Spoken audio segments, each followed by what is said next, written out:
She called me and said, "Dad, you are turning 69 and we want to celebrate you." I booked the flight and landed at LAX, but what I saw next turned my world upside down. Instead of a party, I found a padlock on the gate and my son-in-law asking me where the pizza delivery was. That was the moment I knew my daughter was not the person I raised and that this trip was going to end in a war I never asked for. My name is Russell Hayes. I spent 40 years fixing turbine engines for Delta Airlines in Atlanta, so I know when something is about to break just by the sound of it. There is a specific hum a machine makes right before the gears strip and the whole system fails. I heard that sound the moment I stepped off the plane in Los Angeles, but I chose to ignore it because a father always wants to believe the best about his child. Before I tell you how I was forced to sleep in a storage shed while my family drank champagne on my dime, let me know where you are listening from in the comments below. Hit like and subscribe if you have ever felt invisible in a room full of people who owe you everything. The automatic doors at LAX slid open and the heat hit me first. It was dry and smelled of exhaust fumes and heated asphalt. I stood at the curb of the arrivals terminal clutching the handle of my old leather suitcase. It was the same bag I used when I flew to Germany for work back in the 90s. The leather was cracked and the zipper stuck if you pulled it too hard, but it was sturdy. I checked my watch. Jasmine said she would pick me up at 2:00 sharp. It was 2:45. I pulled my phone out of my windbreaker pocket. No missed calls, no texts. I dialed her number and it went straight to voicemail. Her voice sounded different on the recording, too professional and too polished, like she was selling me something. I sat on a concrete bench and watched the cars stream by. A young couple reunited right in front of me, hugging and crying, and for a second I felt a pang of jealousy so sharp it made my chest ache. I told myself she was just stuck in that famous LA traffic. Jasmine was a good girl. She was the girl who used to cry if she stepped on a snail in the garden. She would not leave her old man baking on a sidewalk in California. Another hour passed. The sun began to dip and the air turned cooler. I finally accepted the truth that I was not a priority. I opened the Uber app my neighbor showed me how to use. The ride to Beverly Hills cost $85. That was a week of groceries back home, but I pressed confirm. I was not going to start this trip by complaining. The driver was a young man who did not speak much, which suited me fine. I watched the city change through the window. We left the concrete gray of the airport and moved into wider streets lined with palm trees that looked too perfect to be real. We passed expensive cars and women walking dogs that looked like they cost more than my truck. Finally, we pulled up to the address. It was a massive white structure with floor-to-ceiling glass windows and a black iron gate that looked like it was guarding a fortress. I knew this house. I knew it because 5 years ago I emptied my retirement savings account to give Jasmine the down payment for it. She and Hunter said they just needed a little push to get started. That little push was $200,000. I looked at the house now and felt a surge of pride. My hard work built this. My grease-stained hands put a roof over my little girl's head. I got out and thanked the driver. He sped off, leaving me standing alone in front of the gate. I walked up to the keypad. I remembered the code Jasmine gave me years ago. 1955, my birth year. I punched it in. The light flashed red. I tried again. Red. I tried her birthday. Red. A cold feeling started in my stomach. It was the feeling of being locked out of your own life. I peered through the bars. The driveway was full of cars. Mercedes, Range Rovers, a bright red Porsche. Music was thumping from somewhere in the back of the house, a heavy bass line that rattled my teeth. They were home. They were having a party, and they had changed the gate code without telling me. I stood there for 10 minutes debating whether to yell or to just wait. Then a delivery van pulled up. It was a catering truck. The driver hopped out and punched in a code. 4 zeros. Simple. Stupid. The gate swung open and I slipped in behind the truck, dragging my suitcase. The wheels clattered loudly on the paver stones, but the music was so loud no one heard me. I walked up the long driveway past the fountain that was not running. The water looked green and stagnant. For a house this expensive, the maintenance was slipping. That was the first crack in the engine I noticed. I followed the sound of the music around to the back. The backyard was like something out of a magazine. There was an infinity pool that seemed to drop off the edge of the hill, and about 30 people were mingling around it. They were all young and they were all white. The men wore loafers with no socks, and the women wore dresses that looked like slips. Waiters were walking around with trays of drinks.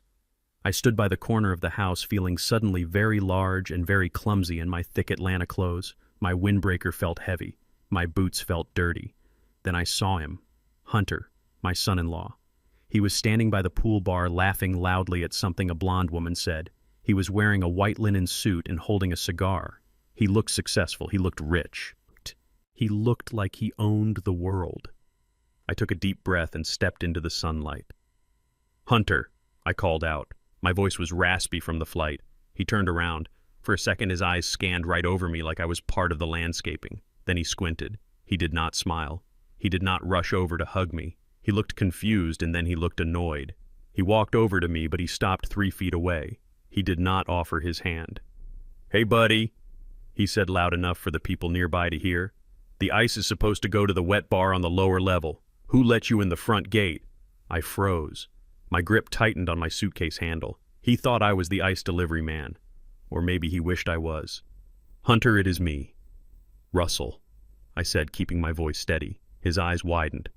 There was a flicker of recognition, and then a flicker of panic. He looked quickly over his shoulder at his guests to see if anyone was watching. Then he forced a smile that looked like it hurt his face. "Oh, Russell, wow, you are here." He did not call me Dad. He did not call me Mr. Hayes. Just Russell. And the way he said it sounded like a curse word. "You are early," he said, stepping closer, not to embrace me, but to block me from the view of the party. "We thought your flight landed tonight." "I landed 3 hours ago," I said. "I called Jasmine." "Yeah, she is busy inside. Hosting duties, you know." "Look, Russell, we are in the middle of a thing here. Important clients. Big investors." He looked at my windbreaker and then at my suitcase. He wrinkled his nose slightly. "Let's get you settled. But listen, we have a small situation. The guest room in the main house. We are having the carpets chemically treated. Some mold issue. Very toxic. You cannot stay in there." He was lying. I knew a lie when I heard one. A man who lies about an engine makes a specific hesitation before he speaks. Hunter just did that. "So where am I sleeping?" I asked. Hunter pointed a thumb over his shoulder towards the back of the property. Behind the pool and down a small hill there was a small structure. It used to be a shed for pool equipment, but they put a window in it. "The pool house," he said. "It is private. You will like it. It is quiet." Just then, the glass door of the main house slid open, and Jasmine stepped out. She was wearing a silver dress that shimmered in the sun. She looked beautiful. She looked like a movie star. My heart swelled for a second until she saw me. Her smile dropped. Her shoulders stiffened. She did not run to me. She walked quickly over her heels, clicking on the stone. She glanced at Hunter and then at the guests. "Dad," she hissed in a whisper, "you are here." She gave me a hug, but her body did not touch mine. It was an air hug, a Hollywood hug. She pulled away instantly. "Why didn't you call?" she asked. "I did call. I have been at the airport for hours." "Oh." My phone was on Do Not Disturb. She looked at my suitcase. "Hunter, did you tell him about the room?" she asked her husband. "Yeah, I was just taking him down there." "Okay, good. Dad, you go get washed up. You must be tired. We have a lot of people here right now, so maybe just rest for a while. We will come get you when things calm down." She was ashamed of me. It hit me harder than the heat. My own daughter, the girl I carried on my shoulders at the zoo, the girl whose college tuition I paid by working double shifts, was ashamed to be seen with me in front of her fancy friends. I looked at her. I looked at Hunter, who was already turning back to his party. "Fine," I said. "Show me where to go." Hunter led me down the stone steps, away from the music, away from the food, away from the laughter. We reached the pool house. He unlocked the door and pushed it open. The air inside was stale and hot. It smelled of chlorine and old towels. There was a pull-out couch and a small mini-fridge. No bathroom. I would have to use the outdoor shower by the pool. "There you go, Russell. Cozy, right?" Hunter said, clapping me on the shoulder. "Try to keep the noise down, okay? These investors are very particular." He closed the door before I could answer. I stood in the middle of the room. The bass from the music vibrated the thin walls. Through the small window I could see them up there. I saw Hunter wrap his arm around Jasmine's waist. I saw them laughing. I saw a waiter hand them champagne. I sat down on the lumpy couch and opened my suitcase. I took out the framed photo of my wife Esther. I set it on the dusty side table. "Esther," I whispered, "we have a problem." I was hungry, I was tired, and I was angry. But as I sat there listening to the party I was not invited to, I noticed something else. The hum of the pool pump outside. It was making a grinding noise, a high-pitched whine that meant the bearings were shot, and the lights around the pool were flickering in a rhythm that meant the voltage was unstable. This house looked perfect from the outside, but underneath it was falling apart. And looking at my son-in-law and daughter up there, I realized they were just like this house, shiny on the surface but broken deep down. They thought they could lock me in a shed. They thought I was just a tired old man from Atlanta who would sign whatever papers they put in front of him. But they forgot one thing. I fix things for a living. And before I leave this city, I am going to fix this mess, even if I have to take the whole engine apart, piece by piece. I took off my boots and lay back on the couch. I did not unpack. I had a feeling I would not be staying long, or maybe I would be staying longer than they ever imagined. The sun went down and the shadows stretched across the floor of the pool house. Up on the hill, the party got louder. I closed my eyes, but I did not sleep. I was listening, waiting for the engine to fail. The sun was barely up when the pounding started. It was a heavy and impatient fist against the thin door of the pool house. I groaned and rolled over on the lumpy pull-out couch. My back was stiff from the thin mattress and the damp air of the room had settled into my joints. I looked at my watch on the floor. It was 6 in the morning. I had only been asleep for 5 hours. I sat up and rubbed my face. The pounding came again, louder this time. "Russell, are you in there? Open up." It was Hunter. He did not call me Dad. He did not ask if I was awake. He just demanded my presence like I was an employee who was late for a shift. I pulled on my pants and opened the door. The morning air was cool and misty. Hunter was standing there in a silk robe holding a cup of steaming coffee. He did not offer me any. "We have a problem," he said without saying good morning. "The pool heater is dead. The generator is making a weird noise and the water is cold. The investors are coming for lunch at noon and I cannot have a cold pool." I looked at him. I looked. His eyes were clear and bright. He had slept in a king-size bed with high thread count sheets while I slept next to the pool chemicals. "Call a repairman," I said, my voice thick with sleep. "Come on, Russell," he said, taking a sip of his coffee. "You are a mechanic. You fix things. That is what you do. Why should I pay some guy $200 an hour when you are right here? Besides, it gives you something to do. You look bored." He smiled, but it did not reach his eyes. There was something in his tone that I had heard 1,000 times before in my life. It was the tone of a man who sees a black face and assumes manual labor. He did not see a retired aviation technician who had signed off on the safety of Boeing 747s. He saw a handyman. He saw free labor. I could have said no. I could have gone back inside and locked the door. But I looked past him at the main house. I saw the light on in the kitchen window where Jasmine was probably making breakfast. I wanted to be helpful. I wanted to prove that I was useful, not a burden. "Fine," I said. "Let me get my tools." I did not have my full tool chest with me, but I always traveled with a small kit. A wrench, a multimeter, a screwdriver set. It was a habit from the old days. You never knew when something would break. I walked over to the pool equipment shed behind the nice landscaping. The generator was a massive, expensive unit. It was top-of-the-line German engineering, but it was covered in dust and spiderwebs. They bought the best, but they treated it like trash. Hunter stood behind me, watching while checking emails on his phone. "Can you fix it?" he asked impatiently. I ignored him. I knelt down on the concrete and listened. The engine was trying to turn over, but it was choking. I placed my hand on the casing. I could feel the vibration. It was a rhythm I knew. It was not a mechanical failure. It was an electrical blockage. I opened the panel. The wiring was a mess. Whoever installed this did a rush job. The solenoid was burned out because the voltage regulator was set too high. It was a rookie mistake. I took out my multimeter and tested the leads. The numbers jumped around. "Well," Hunter asked, "is it broken?" "It is not broken," I said quietly. "It was abused. You have been running it too hot. Just fix it, Russell. I do not need a lecture on machine ethics." I gritted my teeth.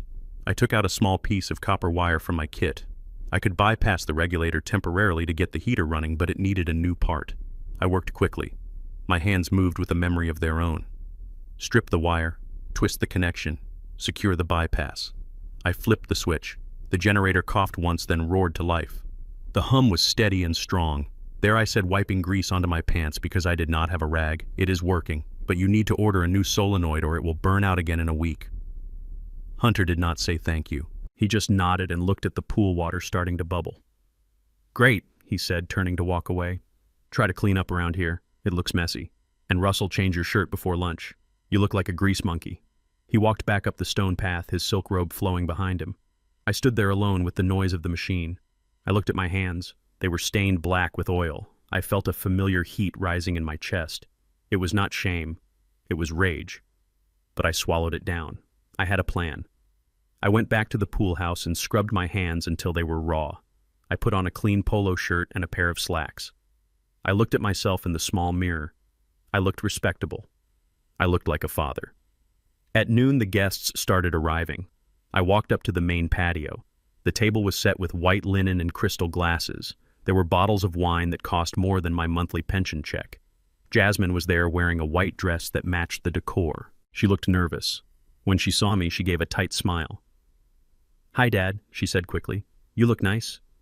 She did not introduce me to anyone. She turned back to a woman with blonde hair and continued talking about yoga retreats in Bali. I stood by the edge of the patio, unsure of where to sit. Hunter was at the head of the table, pouring wine for a man in a blue suit. The man looked important. "Hunter," I said, stepping forward. The conversation stopped. Everyone looked at me. Hunter looked up. For a second, he looked annoyed that I had interrupted. Then he put on his fake smile. Everyone. This is Russell," he said. He paused. The silence stretched out. He did not say, "This is my father-in-law." He did not say, "This is Jasmine's dad.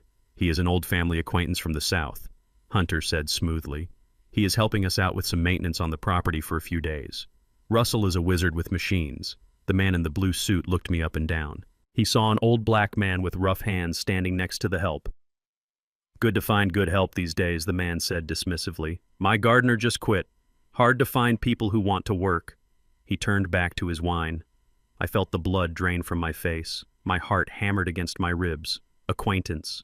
Maintenance. Help. I looked at Jasmine. She was staring at her salad. She did not say anything. She did not correct them. She let her husband reduce her father to a servant in front of strangers to protect their image.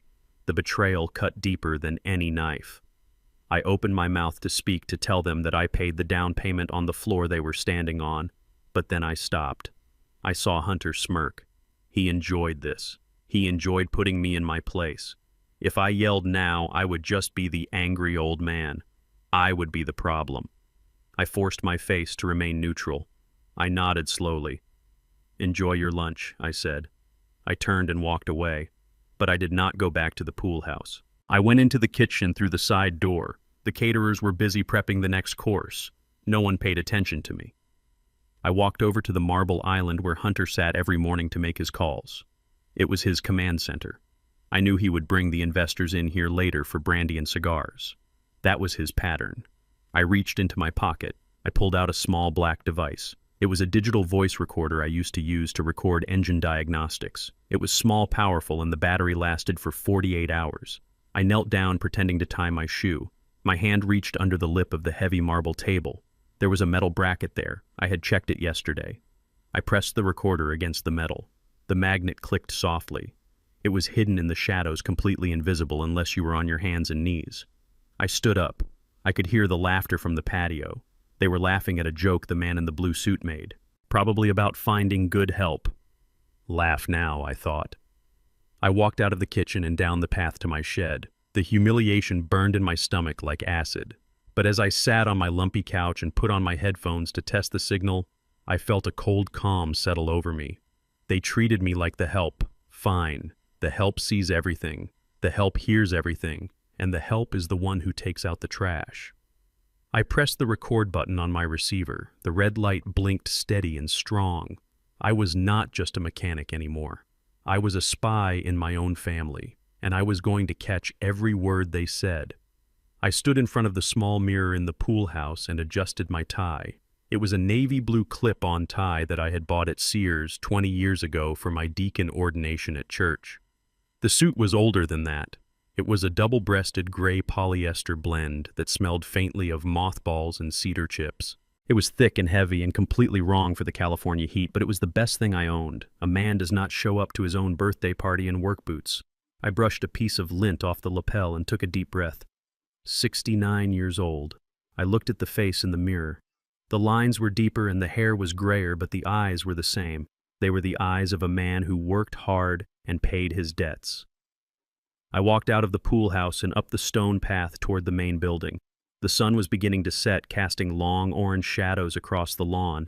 The music had changed from the thumping bass of the afternoon to something smoother, something jazz-like.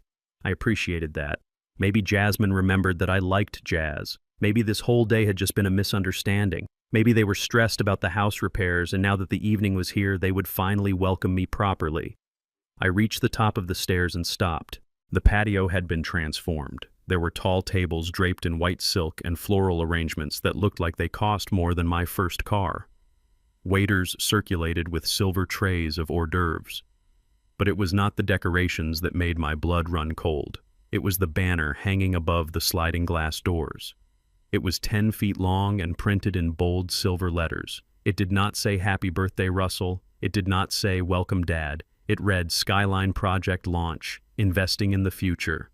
I stood there feeling the heavy polyester suit sticking to my back, my hands clenched at my sides. This was not a birthday party. This was a sales pitch, and I was not the guest of honor. I was a prop. I looked around the crowd. The guests were different now. The young people in swimsuits were gone.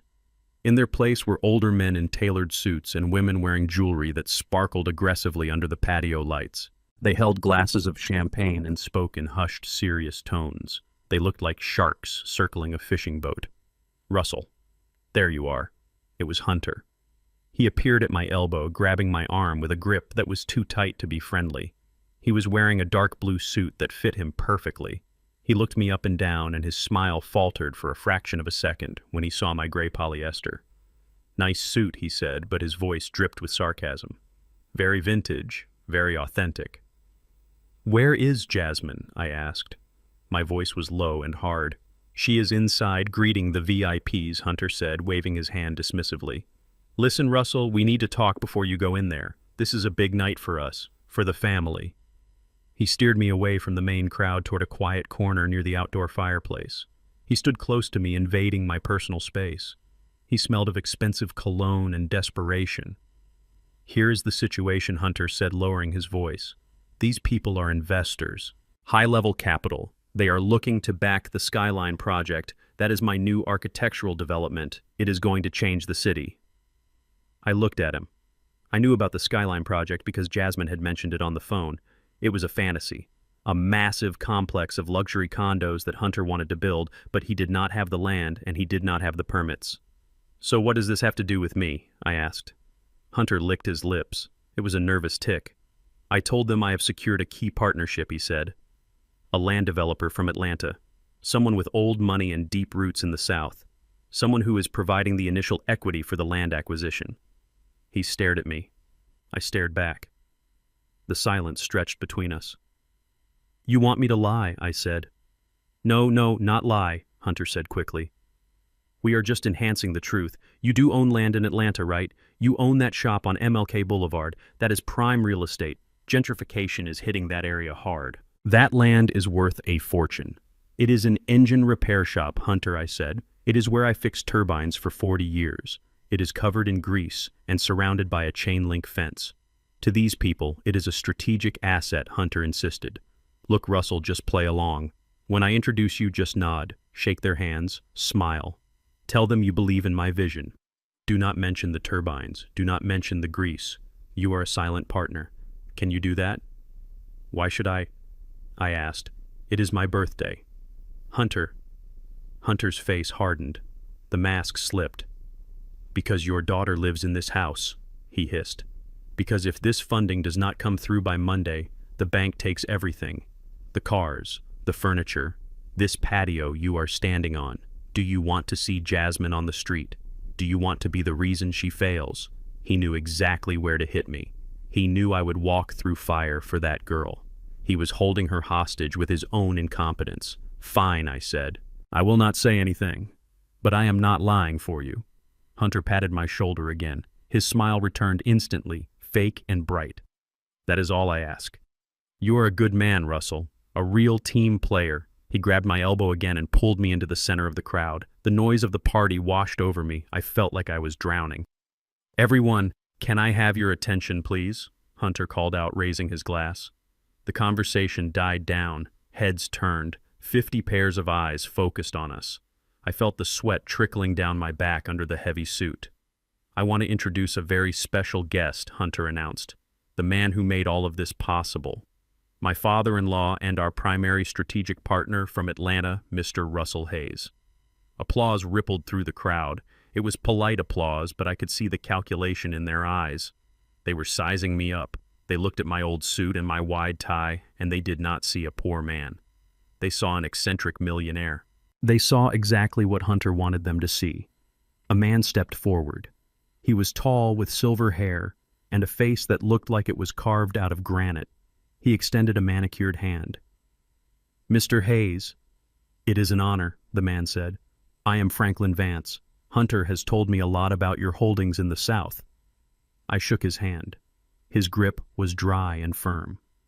"Mr. Vance," I said simply, "Hunter tells me you are looking to liquidate some of your commercial properties to back this venture," Vance said. "That is a bold move. The Atlanta market is hot right now." I felt Hunter stiffen beside me. He was terrified I would speak. I looked at Vance. I looked at the hungry look in his eyes. These people did not care about families or birthdays. They cared about profit. "I believe in land," I said carefully. "They are not making any more of it." Vance laughed, a loud booming laugh that made others turn and smile. "A man of few words," Vance said. "I like that. Wisdom. You know, Mr. Hayes." I was skeptical when Hunter pitched this. But seeing you here, seeing the generational wealth backing this, it gives me confidence. Generational wealth. The phrase tasted like bile in my mouth. My wealth was a pension fund and a life insurance policy from my wife. My wealth was calloused hands and a bad back. Just then I saw Jasmine. She was standing by the sliding glass doors holding a tray of hors d'oeuvres. She was not mingling. She was working. She looked tired. Her eyes met mine across the crowd. She looked terrified. She gave a tiny, almost imperceptible shake of her head. I did not know if she was telling me to stop or begging me to help. Hunter jumped in. "Russell is very conservative with his investments," Hunter said smoothly. "He does not put his name on anything unless he is 100% sure it is a winner." "That is right," I said, looking directly at Hunter. "I check the engine thoroughly before I let the plane take off. If there is a crack in the system, I ground the flight." Hunter's smile froze. He laughed nervously. "He loves his aviation metaphors," Hunter said. Vance looked at me with renewed interest. "You have an aviation background?" he asked. "I was a master mechanic for 40 years, I said loud enough for the circle around us to hear. "I fixed things that other people broke. I learned that you cannot paint over a rusted bolt and expect it to hold. Eventually the metal shears and the whole thing comes down." The smile on Vance's face faded slightly. He looked at Hunter, then back at me. "An interesting philosophy," Vance said. "It is not a philosophy," I said. "It is physics." Hunter gripped my arm so hard it hurt. "Well, let us get Mr. Hayes a drink," Hunter said, pulling me away. "He has had a long flight." He dragged me toward the bar, his fingernails digging into my bicep through the cheap polyester. "What are you doing?" he whispered furiously in my ear. "You are going to blow this." "I am telling the truth," I whispered back. "You can paint this party however you want, Hunter, but rust is rust." Hunter shoved a glass of whiskey into my hand. His face was red. "Just drink this and shut up," he hissed. "Stand there and look rich. That is your only job." He turned his back on me and dove back into the crowd to do damage control with Vance. I stood alone by the bar holding a glass of crystal clear liquor that I did not want. I looked around the party. I saw the fake smiles. I saw the greedy eyes. I saw my daughter serving food in her own house to people who would repossess her furniture next week. I took a sip of the whiskey. It burned going down. "Happy birthday, Russell," I whispered to myself. I reached into my pocket and touched the cold metal of the voice recorder. It was still running. It was catching every lie Hunter told, every promise he made that he could not keep. I watched him across the patio. He was laughing with Vance, clapping him on the back, acting like the king of the world. He did not know that the engine was already smoking. He did not know that the mechanic was not here to join the crew. The mechanic was here to take apart the plane. I set the drink down on the bar. I did not belong in this world of silk and lies. I belonged in the shop where things made sense. But as I watched Hunter point back at me and wink at another investor, I realized I had one more job to do before I retired for good. I walked over to the buffet table. I was hungry. I picked up a plate. The food was tiny and fancy. Smoked salmon on crackers, caviar on toast points. There was no soul in it. A waiter walked by. A young black man in a white uniform. He looked at me and nodded. "Happy birthday, sir," he whispered as he passed. I froze. "How did you know I asked?" "Your daughter, sir," the waiter said. "She told the kitchen staff to put a candle on a cupcake for you later. Said to keep it in the back." My chest tightened. Jasmine. She remembered. But she was too afraid of her husband to bring it out. She hid my birthday in the back of the kitchen, just like she hid me in the pool house. That small kindness hurt more than the cruelty. It showed me how broken she really was. She was trying to love me in the dark while her husband sold me out in the light. I ate the salmon cracker. It tasted like nothing. I looked at Hunter again. The time for fixing was over. It was time to start dismantling. I adjusted my clip-on tie, smoothed my polyester suit, and walked straight toward the group of investors. If they wanted a southern land baron, I would give them one. But they were not going to like what he had to say when the time was right. The party eventually died down around midnight. I watched from the small window of the pool house as the last of the expensive cars rolled down the driveway. The caterers packed up the silver trays and the crystal glasses. The lights around the pool clicked off, leaving the water looking like a sheet of black oil. I sat on the edge of the pull-out couch, still wearing my gray polyester suit. I had taken off the clip-on tie, but I could not bring myself to take off the jacket yet. It felt like armor, and tonight I needed armor. My hands were shaking slightly, not from the cold, though the pool house was freezing now that the sun was gone. They were shaking from the adrenaline. It was the same feeling I used to get when a pilot would report a vibration in the number 2 engine at 30,000 feet. You know something is wrong. You know there is a fracture somewhere in the metal. You just have to find it before the whole thing comes apart. I reached into my pocket and pulled out the small black voice recorder. It felt heavy in my palm, heavier than it should be. This tiny piece of plastic held the truth. It held the answer to why my daughter looked so scared and why my son-in-law looked so desperate. I placed the recorder on the small, wobbly table next to the picture of my wife, Esther. I looked at her face in the photograph. She was smiling that smile she used to give me when I came home with grease under my fingernails. She always told me that my hands were dirty so our family could be clean. "Esther," I whispered to the empty room, "I hope I am wrong. Lord, I hope I am wrong about this." I plugged in the headphones. I did not want to play it out loud. I did not want the walls to hear what I was about to hear. I put the buds in my ears and pressed play.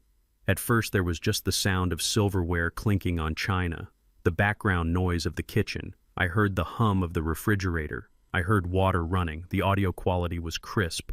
I had placed the device right under the spot where Hunter liked to sit. Then I heard footsteps. Heavy, confident footsteps. "Get the good brandy out." Hunter's voice cut through the static. "The 25-year-old bottle. We need to celebrate."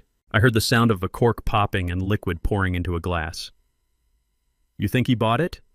asked another voice. It was Vance, the man with the silver hair and the granite face. Hook, line, and sinker Hunter laughed. The sound of his laugh made my stomach turn. It was not the laugh of a happy man. It was the laugh of a predator. "He is a simple man," Hunter continued. "Did you see that suit? He has no idea what he is sitting on. That land in Atlanta is just a dirty old shop to him. He thinks he is holding on to sentimental junk. He does not realize he is sitting on a gold mine." I closed my eyes. Simple. He called me simple. I, who could strip a turbine engine blindfolded and put it back together without a single bolt left over. "But the paperwork," Vance asked. "Is it ready?" "It is drawn up," Hunter said. I slipped the power of attorney into a stack of immigration forms. He thinks he is signing papers to move his residency here to California so he can be closer to his grandkids. He does not even read what he signs. He trusts Jasmine too much. There was a pause. I held my breath. I waited for Jasmine's voice. I waited for my daughter to speak up, to defend me, to say that her father was not a fool. But there was only silence. "And what happens after he signs?" Vance asked. "You cannot have him living here, Hunter. He does not exactly fit the brand image we are trying to sell to the board." I heard the clink of glass on marble. "Don't worry about that," Hunter said. His voice dropped lower, conspiratorial and cruel. "Once I have control of the assets, we move him. I found a place out in the Mojave Desert. It is a state-funded facility, very basic, cheap. It is perfect for him. The Mojave Vance repeated. That is 4 hours away. Out of sight, out of mind, Hunter said. He is old. He will be confused. We will tell him it is a specialized facility for his health. He will believe whatever Jasmine tells him.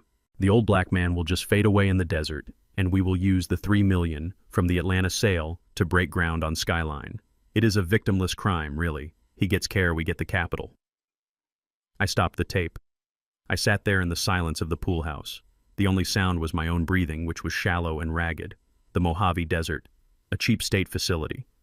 They were not just planning to steal my land, they were planning to discard me. They were going to take the legacy I built with 40 years of sweat and blood and trade it for a glass condo tower. And then they were going to ship me off to die alone in the sand 4 hours away from the only family I had left. I looked at my hands. They were trembling. I clenched them into fists until the knuckles turned the color of ash. I did not scream. I did not throw the recorder against the wall. That is what a weak man would do. That is what a victim would do. I looked at Esther's picture again.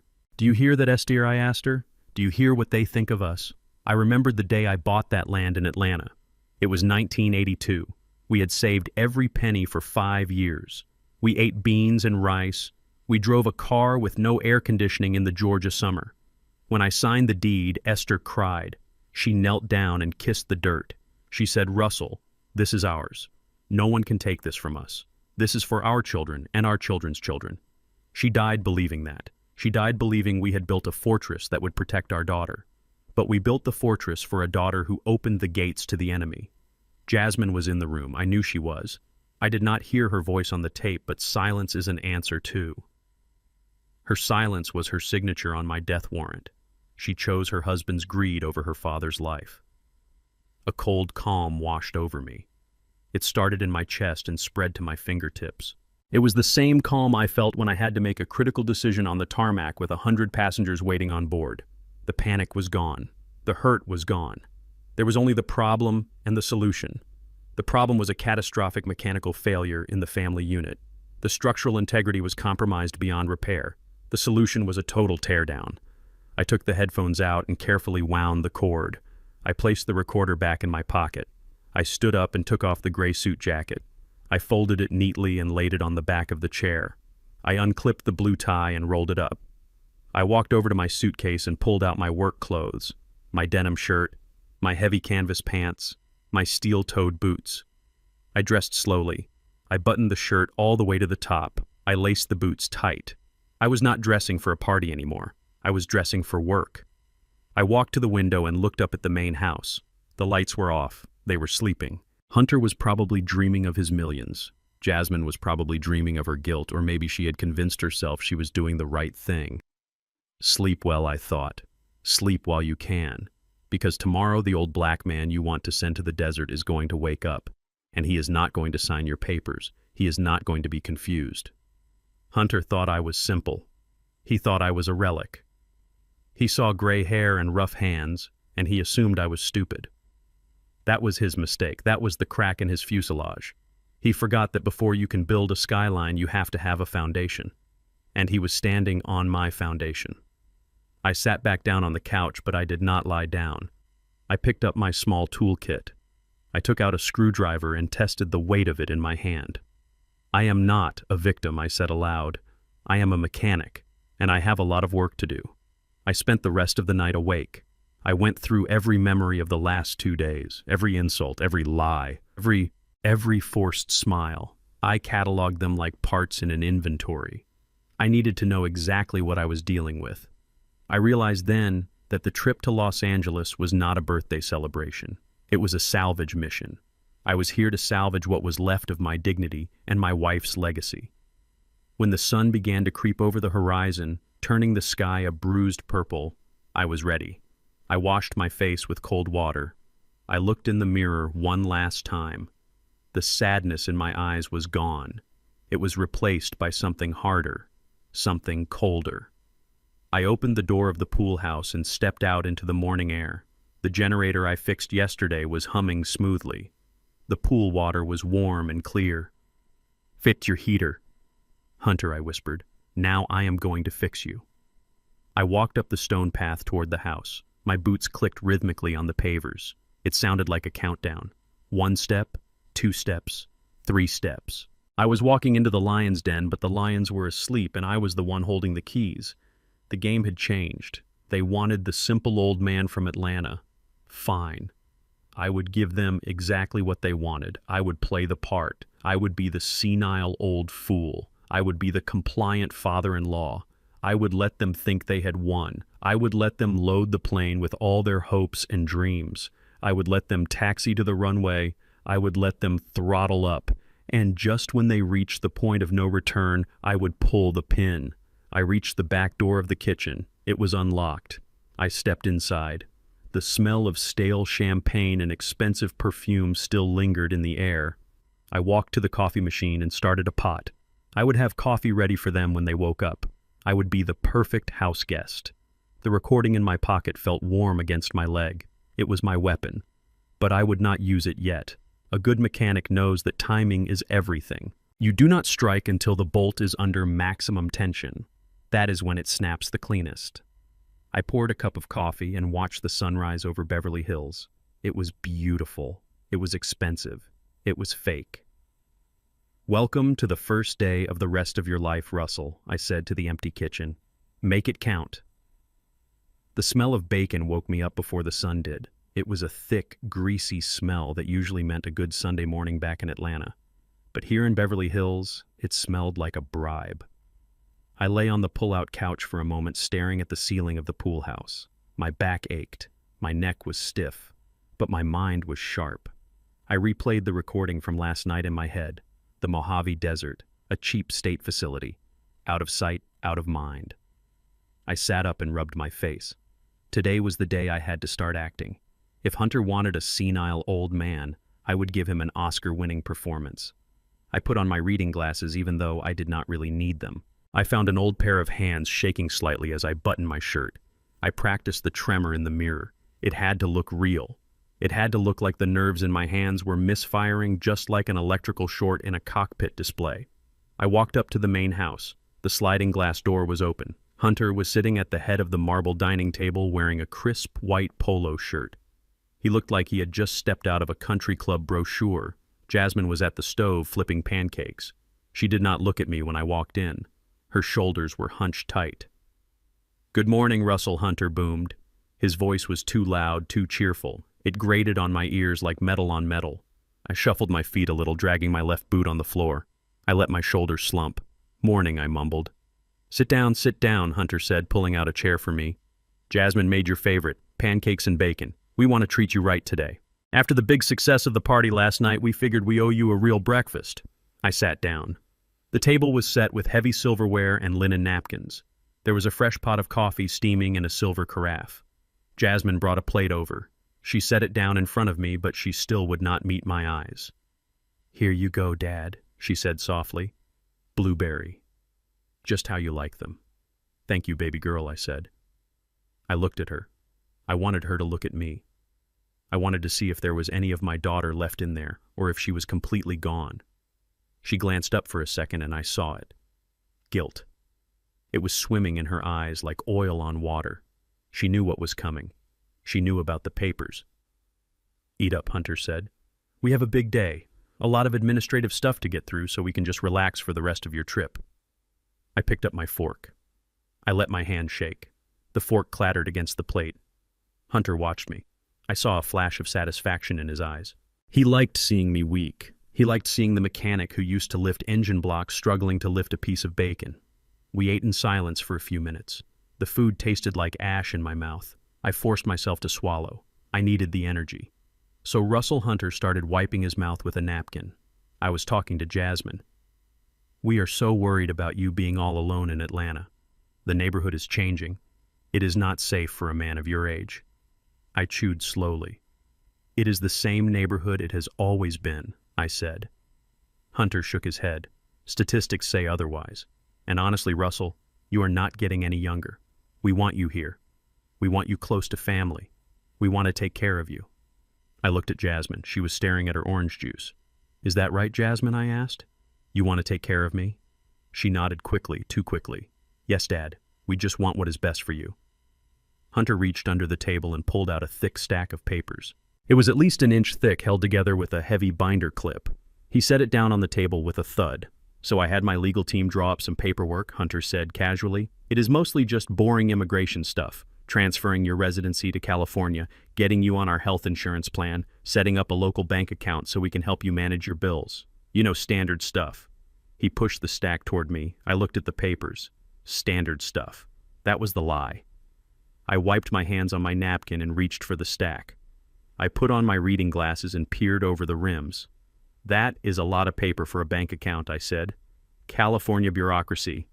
Hunter laughed. You know how it is. They need 3 copies of everything. Just sign where the sticky notes are and we can get this filed today. Then we can go down to the Santa Monica Pier. Have a nice afternoon. He handed me a pen, an expensive Mont Blanc pen. It felt heavy and cold. I did not take the pen. Instead, I opened the folder. I need to read it first, I said. Hunter's smile tightened at the corners.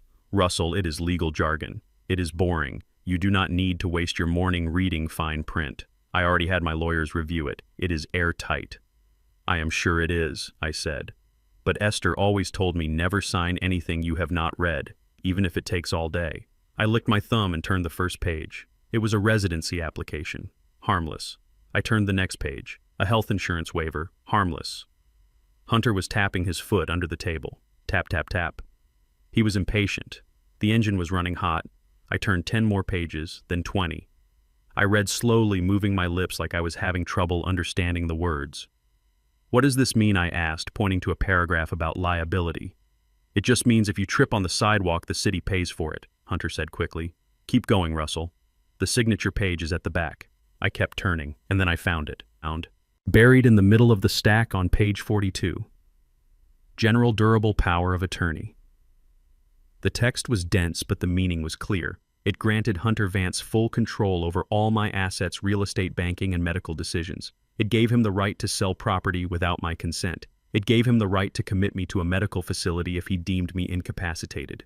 It was the death warrant. I felt a surge of rage so hot it almost made me dizzy. I wanted to grab the steak knife and pin his hand to the table. But I breathed, in and out. I was a pilot in a storm. I had to land the plane. I stared at the page. What is this one? I asked. Hunter leaned over, looking at where my finger was pointing. Oh, that, he said casually. That is just for emergencies. Like if you have a heart attack and cannot talk to the doctors. It lets Jasmine and me make sure you get the best care. It is standard, Russell. Everyone has one. I looked at him. He was lying to my face without blinking. He was betting on my ignorance. I see, I said. I reached for my coffee cup with my right hand. My left hand was still holding the page open. I need some coffee, I said. My eyes are tired. I lifted the cup. It was full. It was hot. Black coffee, no sugar. I watched Hunter. He was leaning forward, his eyes fixed on the pen sitting on the table, waiting for me to pick it up. He was so close. He could taste the money. I let my hand spasm. It was a controlled movement, a precise release of the muscles in my wrist. The cup tipped. Oh no, I cried out. The hot black liquid surged out of the cup like a tidal wave. It splashed across the marble table. It hit the stack of papers. It soaked into the expensive linen tablecloth. Hunter jumped back his chair, scraping loudly against the floor. Jesus Christ, Russell, he yelled. The coffee spread fast. It turned the white papers brown. It pooled around the power of attorney document, soaking it completely. I dropped the cup. It shattered on the floor. I am sorry. I am so sorry, I stammered, standing up and knocking my knee against the table. I am just so clumsy. My hands. They are not working right today. Hunter looked at the mess. His face was red. For a second, the mask dropped completely. He looked at me with pure hatred. You stupid old man, he hissed. Do you know how much legal time went into those drafts? Jasmine stood up. Hunter, stop it, she said. It was an accident. She grabbed a towel and started blotting the table. Hunter ran his hands through his hair. He was pacing. Great. Just great. Now we have to print them all over again. And the lawyer is closed on Sundays. We cannot get the notary until tomorrow. He glared at me. Look what you did, Russell. We had a plan. I stood there looking down at my boots, acting like a scolded child. I will clean it up, I said. I will fix it. I reached for the sodden stack of papers. Leave it, Hunter snapped. We will throw them out. I will get fresh copies tomorrow. No, I said, clutching the wet papers to my chest. I can dry them out. The ink is still good. I do not want you to spend more money on lawyers. I will take them to the pool house. I will lay them out in the sun. Give me the papers, Russell Hunter said, stepping forward. I took a step back. I held the papers tighter. The coffee was soaking into my shirt. It was hot, but I did not care. I needed these papers. I needed the evidence. I am trying to help. I said, my voice trembling. Please, Hunter, let me fix my mistake. I will read them while they dry. That way I will be ready to sign tomorrow. I promise. Hunter stopped. He looked at me. He saw a pathetic old man trying to save face. He saw a man who was desperate to be useful. He calculated. If he fought me for the papers now, it would look suspicious. If he let me take them, he bought himself a day of peace. He sighed. A long, exasperated sigh. Fine, he said. Take them. Dry them out. Read them. Do whatever you want. Just do not make any more messes in my house. He turned away disgusted. Jasmine, clean this up, he ordered his wife. I backed away toward the sliding glass door, clutching the wet bundle of lies. I am sorry, Jasmine, I whispered as I passed her. She did not look up. She was scrubbing the coffee stain on the marble, trying to erase the evidence of the morning. I walked out into the bright California sun. My heart was pounding in my chest like a piston firing out of rhythm. I had them. I had the proof. I walked quickly down the stone path to the pool house. I did not look back. When I got inside, I locked the door. I threw the wet stack of papers onto the table. I peeled them apart carefully. The coffee had stained them, but the text was still legible. Power of attorney, transfer of deed, revocation of existing will. It was all there. The blueprint for a robbery. I took out my phone. I laid each page out on the floor. I took pictures. Click, click, click. Every page, every clause, every lie. My hands were not shaking anymore. They were steady as a rock. I sent the photos to Veronica, my lawyer in Atlanta. Then I sent a text. I have the flight plan I typed. The engines are failing. Tell me how to land this bird. I sat down on the floor surrounded by the drying papers. The smell of coffee filled the small room. It was strong and bitter. Hunter wanted me to sign tomorrow. He thought the delay was just an accident. He thought he had another 24 hours to reel me in, but he was wrong. The delay was not an accident. It was a maneuver. I picked up the power of attorney document. The coffee stain looked like a blood stain right across the signature line. You want my signature, Hunter, I whispered. You will get it. But it is not going to be on this paper. I heard a ping on my phone. It was Veronica. I am looking at them now, she wrote. This is fraud, Russell.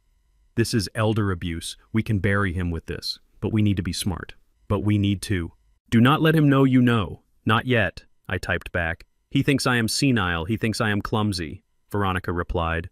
Good, use that. Let him think he is winning. And Russell, yes. Don't drink the coffee tomorrow. I smiled, a grim, hard smile. I looked out the window at the pool. Hunter was out there now screaming at the pool boy about a leaf in the water. He was a small man in a big house trying to control everything. He did not know that the control had already shifted. I gathered the papers up. I would dry them out just like I promised. I would act like I was studying them. I would ask stupid questions about the font size and the margins. I would drive him crazy with my slowness. And while he was distracted watching the slow old man, I would be tightening the noose. I lay back on the couch and closed my eyes. I was tired. But it was a good tired. It was the tired of a man who had put in a full shift. The game was on. And for the first time since I landed in this godforsaken city, I knew exactly how to play it. I asked Jasmine to drive me to get a coffee. I told her the stuff in the house was too fancy for my taste, and I just wanted a regular cup of Joe from a regular place. She hesitated at first. She looked at her phone and then at the pool where Hunter was yelling at a landscaper, but eventually she grabbed her keys. We drove in her Range Rover with the leather seats that were softer than my living room sofa. We did not speak. The silence in the car was thick and heavy like the air before a thunderstorm in Georgia. We pulled into a generic coffee shop strip mall place with fluorescent lights and sticky tables. It was not the kind of place a woman in a $2,000 dress usually went, but she parked the car and followed me inside. We sat in a booth in the back corner. I ordered a black coffee. She ordered a green tea that she did not drink. She just held the cup with both hands like she was trying to warm herself up even though it was 80 degrees outside. I looked at her. Really looked at her. I tried to find the little girl with the braided hair who used to sit on my workbench and hand me wrenches. I tried to find the teenager who cried when she got her first C in algebra because she did not want to disappoint me. But I could not find them. The woman sitting across from me was a stranger. Her face was contoured with makeup that made her look sharp and hard. Her nails were long and painted a blood red. But her eyes were shifting, darting around the room, looking at everything except her father. "Jasmine," I said quietly, "look at me." She flinched. She slowly lifted her eyes. They were wet. "I need to ask you something," I said. "And I need you to tell me the truth. Not the Hollywood truth. Not the Hunter truth. The real truth. The truth you would tell your mother if she were sitting right here next to me." She swallowed hard. Her throat clicked. "What is it, Dad?" she whispered. I leaned forward. I kept my voice low and steady. "Those papers Hunter gave me this morning. The ones I spilled coffee on. Do you know what is in them?" She looked down at her tea. She started picking at the cuticle of her thumb. It was a nervous habit she had since she was 6 years old. "It is just legal stuff, Dad," she said. "Like Hunter said, it is to help you." "Stop it," I said. My voice was not loud, but it had an edge to it, a hard steel edge. "Do not lie to me, Jasmine. I read them. I read every word while they were drying in the sun." Her hand froze. She went completely still. "I know about the power of attorney," I said. "I know about the transfer of the deed. And I know about the plan to sell the shop on Martin Luther King Boulevard." I paused. I watched her face crumble. The mask was cracking. "But that is not what hurts me," I continued. "I can make more money. I can buy more land. What hurts me is the rest of it." I took a breath. This was the hardest question I had ever asked in my life. "Do you know about the Mojave?" I asked. She jerked her head up. Her eyes went wide with panic. "Do you know that Hunter plans to put me in a state facility in the desert 4 hours away from you?" I asked. "Do you know that once I sign those papers, I am never going to see you again?" Jasmine made a sound. It was a small, broken whimper. Tears started to roll down her cheeks, cutting tracks through her expensive foundation. "Dad, please," she sobbed. "It is not like that. Hunter said it is a nice place. He said it has doctors. He said you would be happy there." "So you knew," I said. The words tasted like ash. "You knew." She nodded. She put her face in her hands and wept. "Why, Jasmine?" I asked. "Why would you do this to me? I gave you everything. I worked double shifts. I went without new clothes for 10 years so you could go to that private school. I gave you the down payment for that house. Why do you want to throw me away like garbage?" She looked up. Her face was red and blotchy. The glamorous Beverly Hills wife was gone. All that was left was a scared, pathetic child. "Because we are broke, Dad," she whispered. "We are drowning." She reached across the table and grabbed my hand. Her palm was clammy. "Hunter lied to everyone," she said, the words tumbling out of her mouth. "The architecture firm is gone. He lost the biggest contract last year. He leveraged everything to start the Skyline project, but no one wants to invest. The house is second mortgaged. The cars are leased. The credit cards are maxed out. If we do not get the money from your land by Monday, we lose it all. Everything." I pulled my hand away. I looked at her with pity, but it was a cold pity. "So you would sell your father to save your swimming pool?" I asked. "No, Dad, no," she cried. "It is not about the pool. It is about my life. I cannot go back. I cannot be poor again, Dad. I cannot live like we did in Atlanta. I cannot clip coupons and drive a used car and worry about the electric bill. I just can't." She was shaking now. "Hunter loves me," she said, trying to convince herself more than me. "He is just stressed. He is a genius, Dad. He just needs a break. Once the Skyline project is built, he will pay you back. He promised. He said he would move you into the penthouse suite." "He is lying, Jasmine," I said. "He is not a genius. He is a con man. And you are not his partner. You are his victim. And now you are making me a victim too." She shook her head violently. "No, you do not understand. You have to sign. Please, Dad, just sign the papers. If you do not, he will leave me. He told me. He said if he loses the house, he is leaving me. And I cannot be alone. I am 32 years old. I have no job, I have no skills. I am nothing without him. I looked at her sitting there in her designer dress, terrified of the world, terrified of work, terrified of losing a man who treated her like a prop. I realized then that my daughter was dead. The girl who used to help me fix engines, the girl who was smart and brave and kind, she died a long time ago. This woman sitting in front of me was a hollow shell filled with fear and greed. You have skills, I said quietly. I taught you how to calculate load-bearing weights. I taught you how to balance a ledger. I taught you how to stand up for yourself. You chose to forget those things. You chose to be a doll in a dollhouse. I stood up. I could not sit at that table anymore. The air felt suffocating. Dad, where are you going? She asked, panicking. You are going to sign right. You have to sign. I looked down at her. I felt a tearing sensation in my chest, like a muscle ripping away from the bone. It was the bond between parent and child snapping. I am going to finish my coffee, I said. And then I am going to go back to the house and act like this conversation never happened. But will you sign? She begged. I looked at her one last time. I will do what needs to be done, I said. I walked out of the coffee shop and stood on the sidewalk. The California sun was bright and harsh. I took a deep breath of the smoggy air. I had my answer.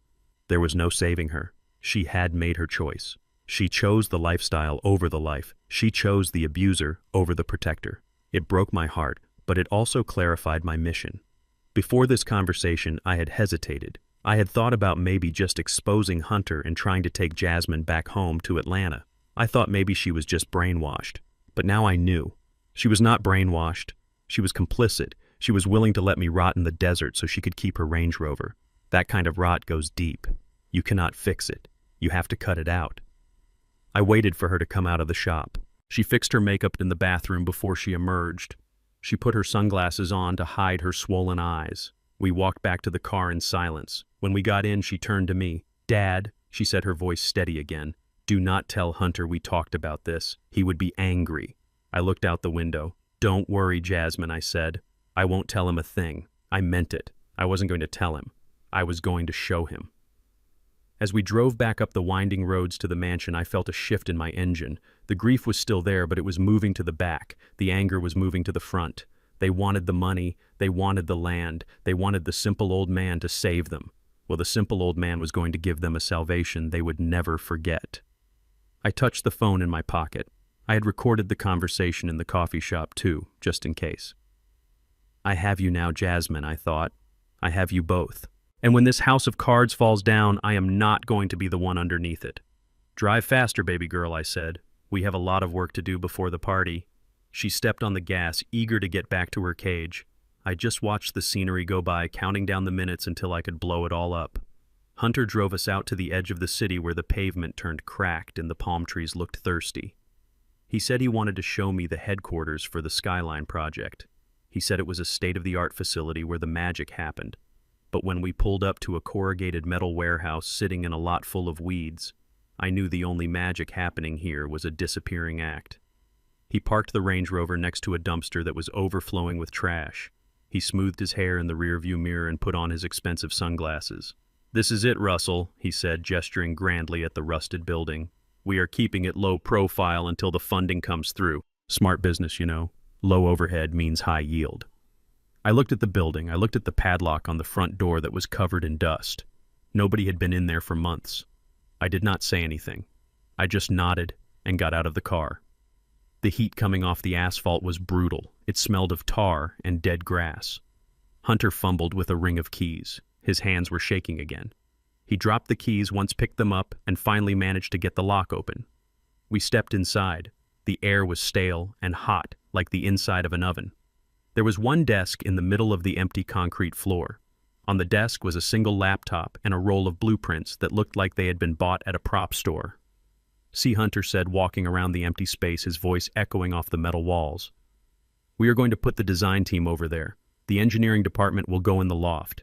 It is a blank canvas, Russell. Just waiting for your investment to paint the picture. I walked over to the desk. I ran my finger through the dust. It came up thick and gray. It is very quiet, I said. Hunter laughed a nervous, high-pitched sound. "It is Saturday," he said. "Everyone is off today. Even geniuses need a break, right?" I walked over to the blueprints. I unrolled them. I am not an architect, but I know how to read a schematic. These were not plans for a high-rise condo. They were generic floor plans for a shopping mall printed off the internet. The date in the corner was from 2 years ago. I was about to ask him why he was building a mall in a residential zone when I heard the sound of tires crunching on gravel outside. It was not a normal car. It was a heavy engine, a diesel with a bad fuel injector. I knew that knock. It meant trouble. Hunter froze. He looked at the door like he had seen a ghost. "Are you expecting someone?" I asked. "No," he whispered. His face went pale. The door burst open. The sunlight flooded in, blinding us for a second. 2 men stepped inside. They were big. Not gym big, but work big. They wore heavy boots and jeans that were stained with grease.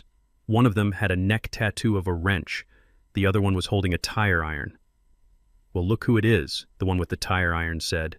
His voice was like gravel in a mixer. "Mr. Architect himself. We thought you skipped town, Hunter." Hunter took a step back. He bumped into the desk. "Guys," he stammered, "I told you, the money is coming. I just need a few more days. We gave you a few more days last month," the man said, stepping closer. "You owe us 40 grand for the demolition work on the intense site. My guys have families, Hunter. They need to eat." Hunter looked around the room looking for an exit. There was none. He looked at me, and then he did something that made me lose the last ounce of respect I had for him. He stepped behind me. He used his 69-year-old father-in-law as a human shield. He grabbed my shoulders and pushed me forward slightly. "This is my partner, Hunter," squeaked from behind my back. "He is the one with the money. He is from Atlanta. He is going to pay you. Talk to him." The man with the tire iron looked at me. He looked at my work boots. He looked at my calloused hands. He looked at the way I stood with my feet shoulder-width apart, planted solid on the concrete. He stopped. I looked him in the eye. I did not blink. I did not flinch. I had dealt with angry men on the tarmac for 40 years. I had dealt with pilots screaming about delays and union reps screaming about hours. 2 thugs in a warehouse did not scare me. "Who are you, old man?" the thug asked, lowering the tire iron slightly. "I am the mechanic," I said. My voice was low and steady. It filled the empty room without shouting. "The mechanic," the thug repeated, confused. "That is right," I said. "I fix things that are broken. And right now, I am looking at a very broken situation."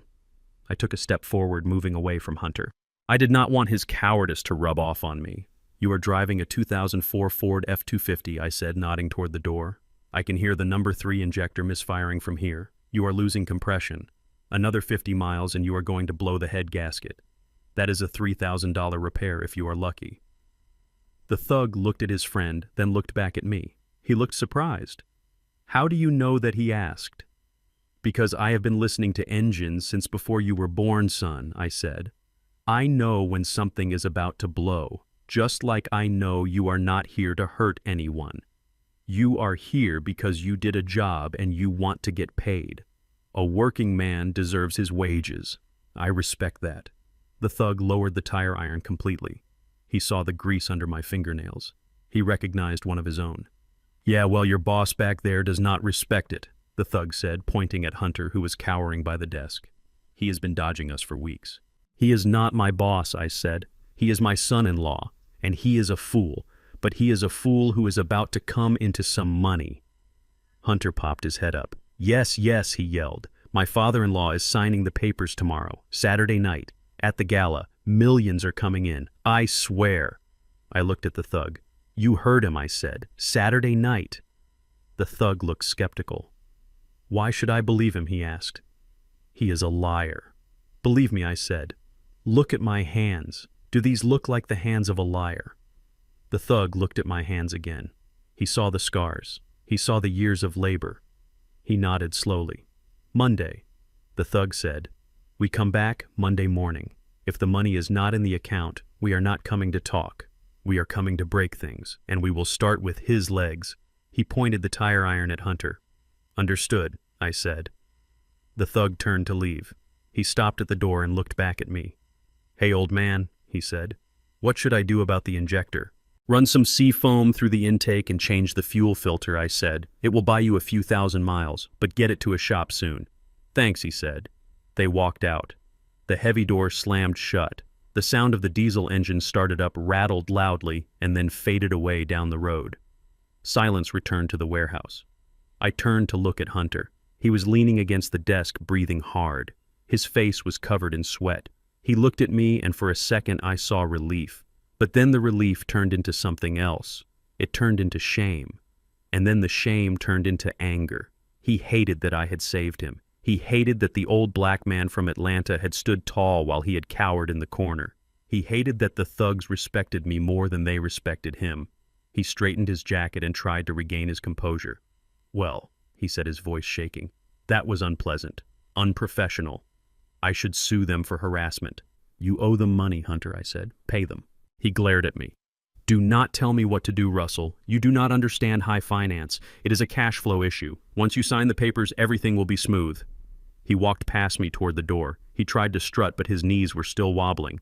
"Let us go," he said. "This place is too hot. And Russell, do not mention this to Jasmine. She worries too much." I watched him walk away. He looked small. He looked weak. I touched the pocket of my jeans where the voice recorder was running. I had it all. The threats, the debt, the admission that he was broke, the way he offered me up to the wolves to save his own skin. I followed him out to the car. The sun was beating down on us. "You handled that well," Hunter said as he started the engine.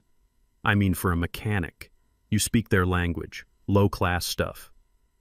I looked out the window. "Yes," I said. "I speak the language of men who work. You should try to learn it sometime, Hunter. It might save your life." He sneered and peeled out of the parking lot, kicking up dust. He thought he was insulting me. He thought calling me low-class hurt my feelings. He did not realize that he had just handed me the final piece of the puzzle. He was not just a thief, he was a coward. And cowards are dangerous because they will do anything to survive.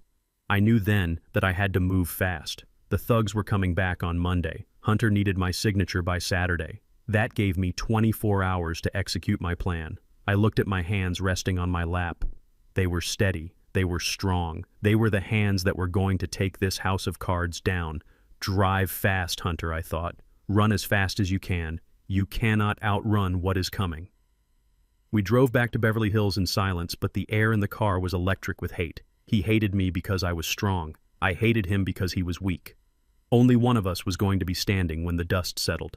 And I had a tire iron of my own in the form of a recorded confession. Monday was coming for him, but I was coming for him first.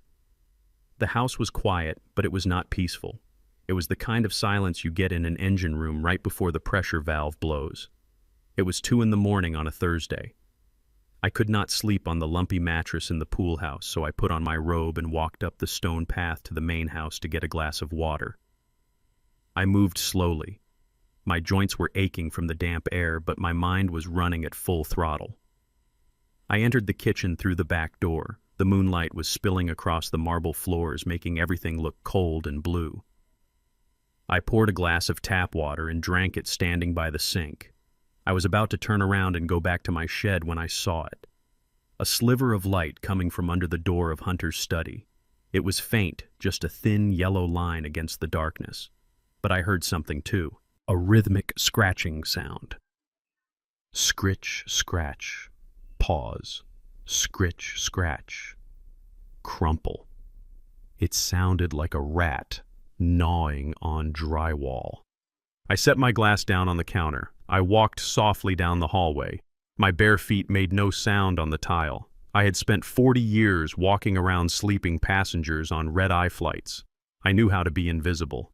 I reached the door. It was cracked open just an inch. I pressed my face close to the gap and looked inside. Hunter was sitting at his desk. The only light came from a green banker's lamp.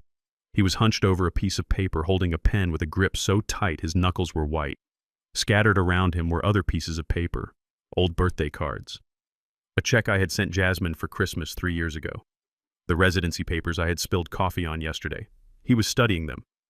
He would look at the birthday card, then look at the fresh document in front of him. He would move his hand in the air, practicing the motion. Then he would touch the pen to the paper. He was forging my signature. I watched him. I watched the sweat glistening on his forehead. I watched the way he bit his lip in concentration. He was trying to copy the loop of the R in Russell. It was a specific loop. My third-grade teacher, Mrs. Henderson, taught me to write that way in 1962. She smacked my hand with a ruler until I got it right. Hunter was trying to steal Mrs. Henderson's work. He was trying to steal my name. My first instinct was to kick the door open. I wanted to grab him by his collar and drag him out into the street. I wanted to call the police and show them the crime in progress. But then I stopped. If I stopped him now, he would just deny it. He would say he was practicing. He would say he was doodling. He would say the old man was crazy and seeing things. And Jasmine would believe him. She always believed him. I needed him to feel safe. I needed him to think he had won so he would bet everything he had. I took a breath. I adjusted my robe.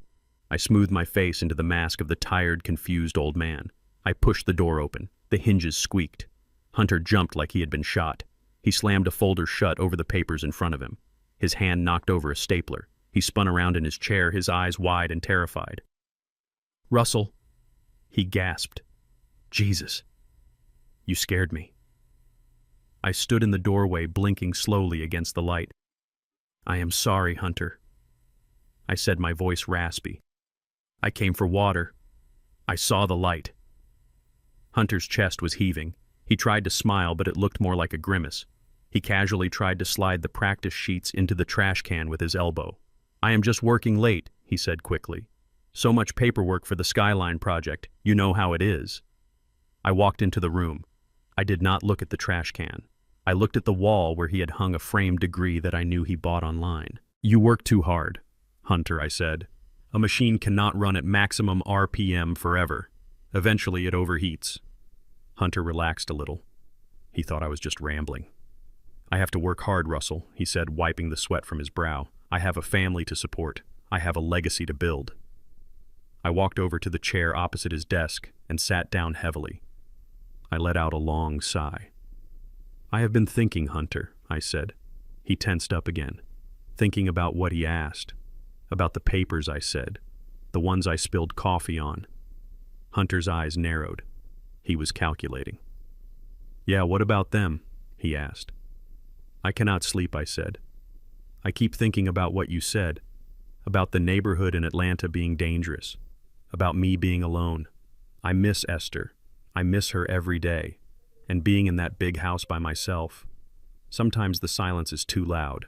I looked down at my hands. I rubbed my thumb over my wedding ring. "Maybe you are right," I said softly. "Maybe it is time for me to rest. Maybe I should let you handle things." Hunter stopped breathing for a second. He leaned forward. The greed in his eyes was so bright it was almost blinding. "Are you saying what I think you are saying, Russell?" he asked. I looked up at him. I made my eyes look watery and tired. "I am ready to sign," I said. Hunter let out a breath that sounded like a balloon deflating. He slumped back in his chair. A massive grin broke across his face. "That is great, Russell," he said. That is the smartest decision you have ever made. You will not regret this, I promise." He started reaching for the drawer. "I can print a fresh copy right now," he said. "We can do it right here. Get it over with so you can sleep." I raised my hand. "No," I said firmly. Hunter froze. "No," he asked. "Why not?" "Not like this," I said, looking around the shadowy room. "Not in the dark. Not in the middle of the night like we are doing something wrong." I stood up and walked over to the window. I looked out at the dark lawn. "I am a proud man, Hunter," I said. "I have worked for every dollar I have. If I am going to hand over my life's work to you, I want to do it with dignity. I want to do it standing up." Hunter looked confused. "Okay," he said slowly. "So we do it tomorrow morning at breakfast?" "No," I said, turning back to face him. "Not at breakfast." "At the gala." "The gala," Hunter repeated. "You said you are having a big party on Saturday night," I said. "A celebration for the project. You said there will be investors there, important people." "Yes," Hunter said, getting excited. "The biggest investors in the city." "Good," I said. "Then that is where I will sign." I walked back to the desk and leaned on it. "I want you to make an announcement, Hunter. I want you to bring me up on stage. I want you to tell everyone that Russell Hayes believes in you so much that he is betting his entire legacy on you. I want to sign those papers in front of everyone under the lights. I want them to see that I am not just some old charity case. I want them to see that I am a partner." Hunter's mouth fell open. He was processing it. He was imagining the scene, the drama, the theater. It was exactly the kind of ego stroke he lived for. He stood up slowly. His eyes were glittering. A public signing, he whispered. A ceremonial transfer of assets. Russell, that is brilliant. He started pacing the room, his hands flying in the air. It will show total confidence, he said, talking to himself. The investors are worried about the liquidity. But if they see the deed being signed right there on stage, my God, it will be the ultimate closing move. Franklin Vance will double his investment on the spot. He turned to me and grabbed my hand. He shook it vigorously. You are a genius, Russell, he said. A genius. We will make it a spectacle. We will have a photographer. We will have a notary right there on stage. It will be the highlight of the night. I smiled a small, tired smile. That sounds nice, I said. I just want to make Jasmine proud. I want to look like a man of substance one last time before I retire.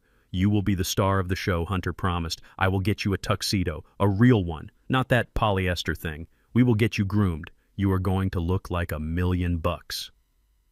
He was already reaching for his phone, even though it was 2 a.m. I need to call the event planner, he muttered. We need to change the run of show. We need a podium.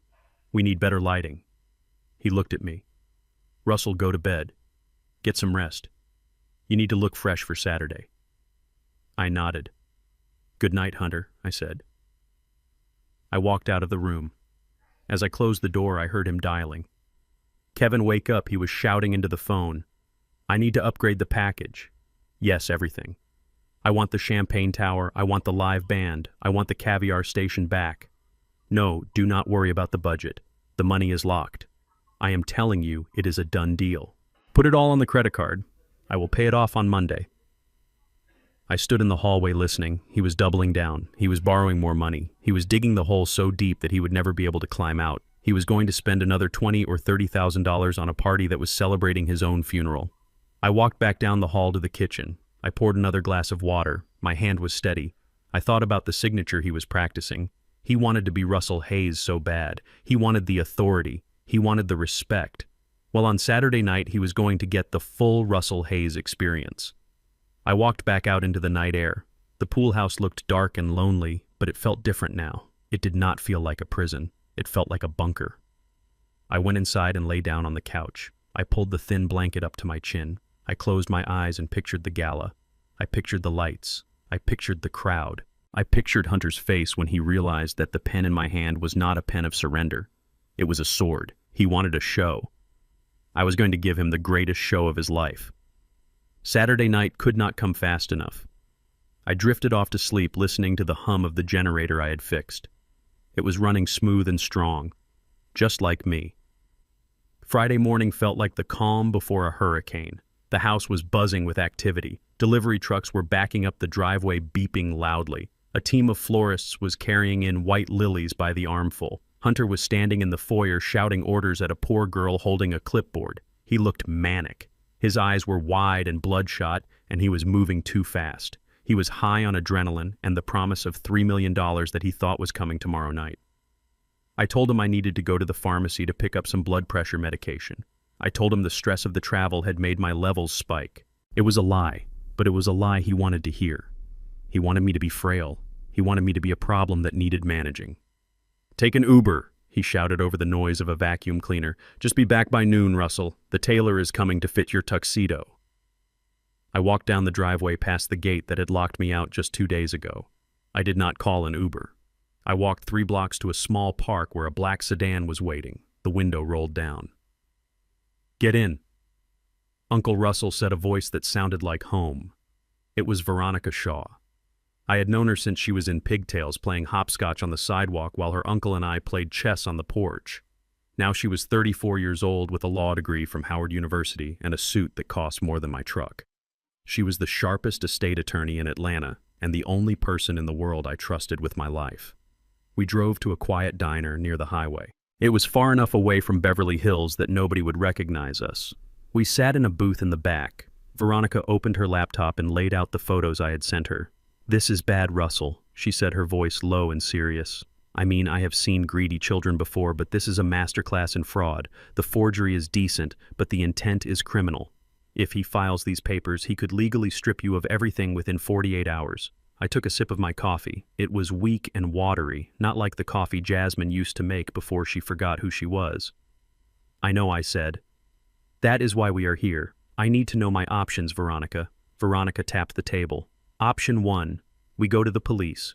We show them these photos. We get a handwriting expert. We file a restraining order. It will stop the sale, but it will drag on for months. Hunter will fight it. He will claim you are mentally incompetent. It will get ugly. I shook my head. No police, I said. Not yet. Police are for protection. I do not want protection. I want eviction. Veronica smiled. It was a sharp, dangerous smile. I thought you might say that. So let us look at option 2, the land. She pulled up a map of Atlanta on her screen. There was my shop, a small gray rectangle surrounded by new developments. Hunter thinks this is just commercial real estate, she said. He thinks he can sell it to a developer for $3 million and walk away. But he did not do his title search properly. I nodded. Esther and I filed for historical status 10 years ago, I said. The shop sits on the foundation of the first African-American-owned mechanic school in the county. My grandfather built that foundation. Exactly, Veronica said. The historical designation was approved pending final signature. You never signed it because you wanted to keep running the business. But if you sign that designation now, the property value for a commercial developer drops to almost zero. They cannot tear it down. They cannot build condos. They can only restore it. Hunter does not know that, I said. He has no clue, Veronica said. He sees dollar signs. He does not see the history. So here's the plan. You sign the designation papers today. We file them electronically with the city clerk. By Monday morning, that land is a protected heritage site. If Hunter tries to sell it, the sale will be blocked by the city. I looked at the map. I looked at the little gray box that held 40 years of my blood and sweat. I want to go further, I said. I do not just want to block the sale. I want to give it away. Veronica paused. She looked at me over her glasses. Give it away, she asked. I want to donate the land trust to the Historical Society, I said. I want it to be the Esther Hayes Cultural Center. I want it to be a place where kids can learn to fix things, where they can learn that you build a life with your hands, not by stealing from your family. Veronica's eyes softened. She reached across the table and squeezed my hand. Aunt Esther would love that, she whispered. Draw it up, I said. I will announce it at the gala. Veronica started typing furiously. Okay, she said. The land is taken care of. That stops him from getting the $3 million. But Russell, that does not solve your immediate problem. Hunter is desperate. If he does not get that money on Monday, he is going to be dangerous. He owes people money. Bad people. I leaned back in the booth. This was the part of the plan that scared me. This was the part where I had to put everything on the line. I know about his debts, I said. I met his creditors yesterday. They are going to break his legs if he does not pay. I pulled out a small notebook from my pocket. It contained the numbers I had copied from Hunter's desk the night before. Account numbers, loan references, the name of the bank holding his mortgage. Hunter is leveraged to the hilt, I said. He has a second mortgage on the house. He has a business loan that is in default. He is underwater. Veronica looked at the numbers. She whistled low and long. He is not just underwater, Russell. He is at the bottom of the ocean. This mortgage is distressed. The bank has already initiated pre-foreclosure proceedings. They are just waiting for the grace period to end. Who owns the debt, I asked. Veronica clicked a few keys. It looks like a portfolio of distressed assets held by a subsidiary of Pacific Western Bank. They are looking to offload it. They would probably sell the note for 60 cents on the dollar just to get it off their books. Buy it, I said. The diner went silent. The waitress pouring coffee 3 tables away stopped. Veronica stopped typing. She looked at me like I had lost my mind. Excuse me, she said. Buy the debt, I repeated. Buy the mortgage. Buy the business loan. I want to own the paper that owns him, Russell, Veronica said, her voice shaking. Do you know how much that costs? We are talking about hundreds of thousands of dollars. Even at a discount, it is a fortune. I have my 401k, I said. I have the life insurance payout from Esther. I have the savings from the shop. I have been saving for a retirement that I am never going to get to enjoy because my family is trying to kill me. Russell, that is everything, Veronica said. That is your safety net.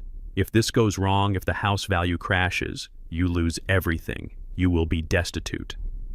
I looked her in the eye. I am already destitute, Veronica, I said. My daughter looked me in the face and sold me out for a swimming pool. I have no family left. Money is just paper. Dignity is the only currency I care about now. But why buy the debt, she asked. Why not just let the bank foreclose, let him lose the house? Because if the bank takes the house, it takes 6 months, I said. Hunter will live there for free while the lawyers argue. He will drag it out, he will blame me, he will say I ruined him. I do not want him to have a scapegoat. I want him to have a landlord. I leaned forward. If I own the mortgage, I can foreclose on Monday, I said. I can kick him out. I can take the keys. I can stand in that doorway and tell him to get off my property. Veronica looked at me. She saw the fire in my eyes. She saw the mechanic who was tired of fixing things and was ready to use the wrench as a weapon. She took a deep breath. Okay, she said. Okay, Uncle Russell, if we do this, we have to move fast. I can set up a shell company in Delaware. We can wire the funds today. We can close the purchase of the note by tomorrow afternoon. But once I hit enter, there is no going back. Your savings account will be empty. Empty it, I said. She opened a new window on her screen. She started entering data. I watched her fingers fly. Every keystroke was $1,000 of my hard work. Every click was a year of changing oil and replacing brake pads. I was terrified. My heart was hammering against my ribs like a bird trapped in a cage. This was it. This was the point of no return. Veronica stopped. Her finger hovered over the enter key. Last chance, Russell, she said. Are you sure? I thought about the pool house. I thought about the voice recorder. I thought about Jasmine crying in the coffee shop and then putting her sunglasses on to hide her shame. Do it, I said. She pressed the key. Done, she said. The wire is processing. By this time tomorrow, you will be the sole owner of the mortgage on 1542 Crestview Drive. You are now Hunter's Bank. I let out a breath I didn't know I was holding. I felt lighter. My bank account was empty, but my soul was full. Thank you, Veronica, I said. She closed the laptop. You better get back, she said. You have a tuxedo to fit. You need to look good when you destroy him. I stood up. I felt strong. I felt like the man Esther married. One more thing, Veronica said. When you are on that stage tomorrow, do not hold back. Make it hurt. I smiled. Rust never sleeps, Veronica, I said. And neither does justice. I walked out of the diner and into the bright sunlight.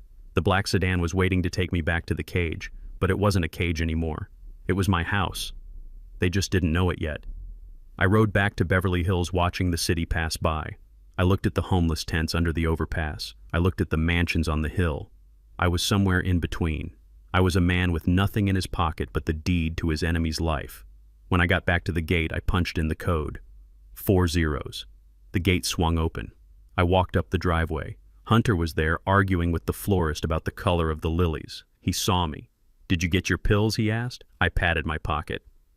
I got everything I need, Hunter, I said. Everything I need. He nodded, dismissing me. Good. Go to the pool house. The tailor will be there in 10 minutes. I got you a black velvet tuxedo. You are going to look like a King Russell. I walked past him. I am the king I thought, and tomorrow I am taking my crown back. I went into the pool house and sat down on the lumpy couch. I checked my phone. A notification from my bank. Balance 0. I laughed. A dry, hard laugh. I was broke. I was alone. And I had never felt more powerful in my life. Tomorrow night, the Skyline Project was going to launch. But it wasn't going to the moon. It was going to crash into the mountain. And I was going to be the one flying the plane. Saturday night arrived not with a whimper, but with a roar. The house on the hill was transformed into something I hardly recognized. Hunter had spent money he did not have to turn his driveway into a red carpet event. There were valet parking attendants in red jackets running back and forth, parking Bentleys and Ferraris.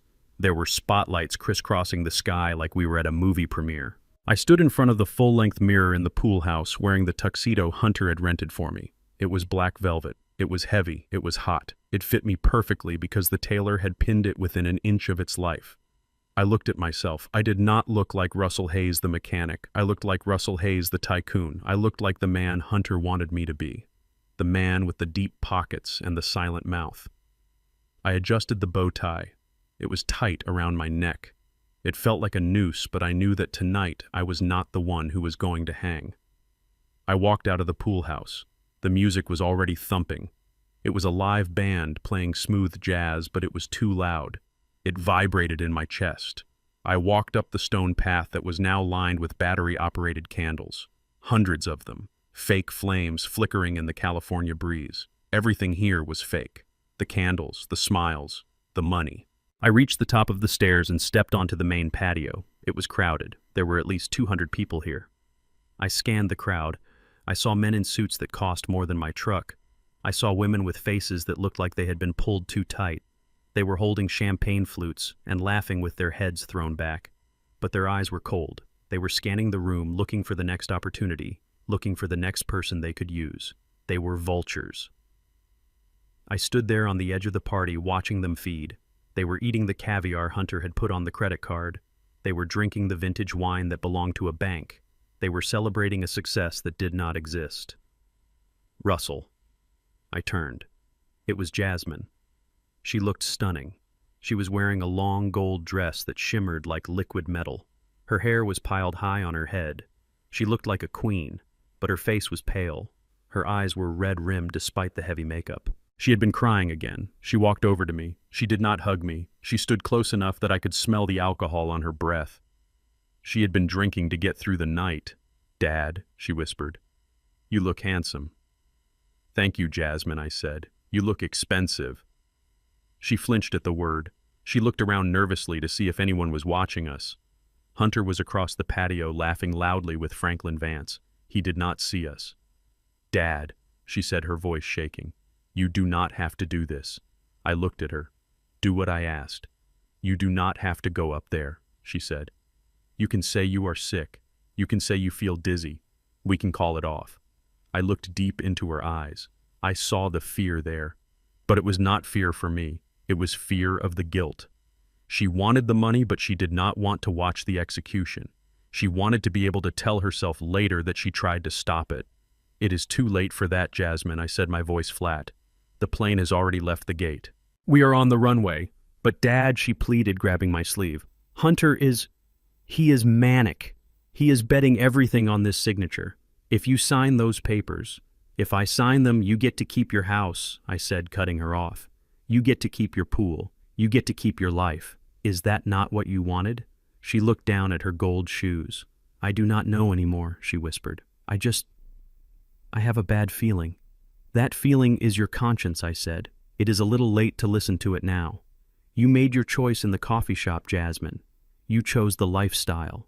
Now you have to live with the price." I pulled my arm away from her grip. "Go find your husband," I said. "He is looking for me." She stood there for a second, looking like she wanted to say something else, looking like she wanted to scream. But she didn't. She just nodded and turned away, disappearing into the crowd of gold and glitter. I watched her go. A part of me died watching her walk away. But another part of me, the part that fixed broken engines, knew that sometimes you have to let a part fail so you can replace it. "There he is. The man of the hour." Hunter's voice boomed across the patio. The crowd parted. He walked toward me with his arms wide open. He was wearing a white tuxedo jacket. He looked like a game show host. He was sweating despite the cool night air. His eyes were wide and frantic. He grabbed me by the shoulders. "Look at you, Russell," he said. "You look like $1 billion. He turned to the people standing near us. "Doesn't he look magnificent?" Hunter asked them. "This is the man I told you about, my father-in-law, the silent partner, the rock of our family." The guests clapped politely. They smiled their shark smiles. Hunter leaned in close to my ear. His breath smelled of scotch and mints. "Are you ready?" he hissed. "Do you have the pen?" I patted my pocket. "I am ready, Hunter," I said. "I have everything I need." "Good," he said. "Listen, the notary is set up on the stage. The photographer is ready. When we go up there, I will do the talking. I will introduce you. I will lay out the vision. All you have to do is nod, smile, and sign. Can you do that?" "I can do that," I said. Hunter squeezed my shoulder hard. "Do not mess this up, Russell," he whispered. "My life is in your hands." I looked at him. He had no idea how true that was. "I promise you, Hunter," I said, "tonight will be a night you never forget." He grinned. A manic, desperate grin. "Let's do this," he said. He grabbed my arm and led me through the crowd. People patted me on the back as I passed. They shook my hand. "Good to meet you, Mr. Hayes," one man said. "Smart investment, sir," another woman said. I nodded to them all. I played the part. I was the silent partner. I was the old money from the South. We reached the front of the patio where a small stage had been set up. There was a podium with a microphone. There was a table with a velvet cloth. On the table sat a single piece of paper, the deed transfer, and next to it a notary public sat waiting with his stamp. Hunter bounded up the stairs onto the stage. He grabbed the microphone. The feedback squealed for a second, and then the crowd went silent. "Welcome, everyone," Hunter shouted. "Welcome to the Skyline Gala." Applause rippled through the yard. Hunter soaked it up. He raised his hands like a preacher. "Tonight is not just a party," he said. "Tonight is the beginning of a new era. For years I have dreamed of changing the skyline of Los Angeles. I have dreamed of building something that will last forever. But every great builder needs a foundation." He swept his arm toward me. I was standing at the bottom of the stairs waiting for my cue. "Please welcome the foundation of this project," Hunter said. "My father-in-law, my partner, and the man who is making Skyline a reality, Mr. Russell Hayes." The spotlight hit me. It was blindingly white. For a second I could not see anything. I blinked against the glare. I heard the applause. It was louder this time. They were clapping for the money. They were clapping for the $3 million they thought I was about to sign over. I walked up the stairs. My legs felt heavy, but my back was straight. I walked to the center of the stage. Hunter threw his arm around me. He hugged me tight. It was a hug for the cameras.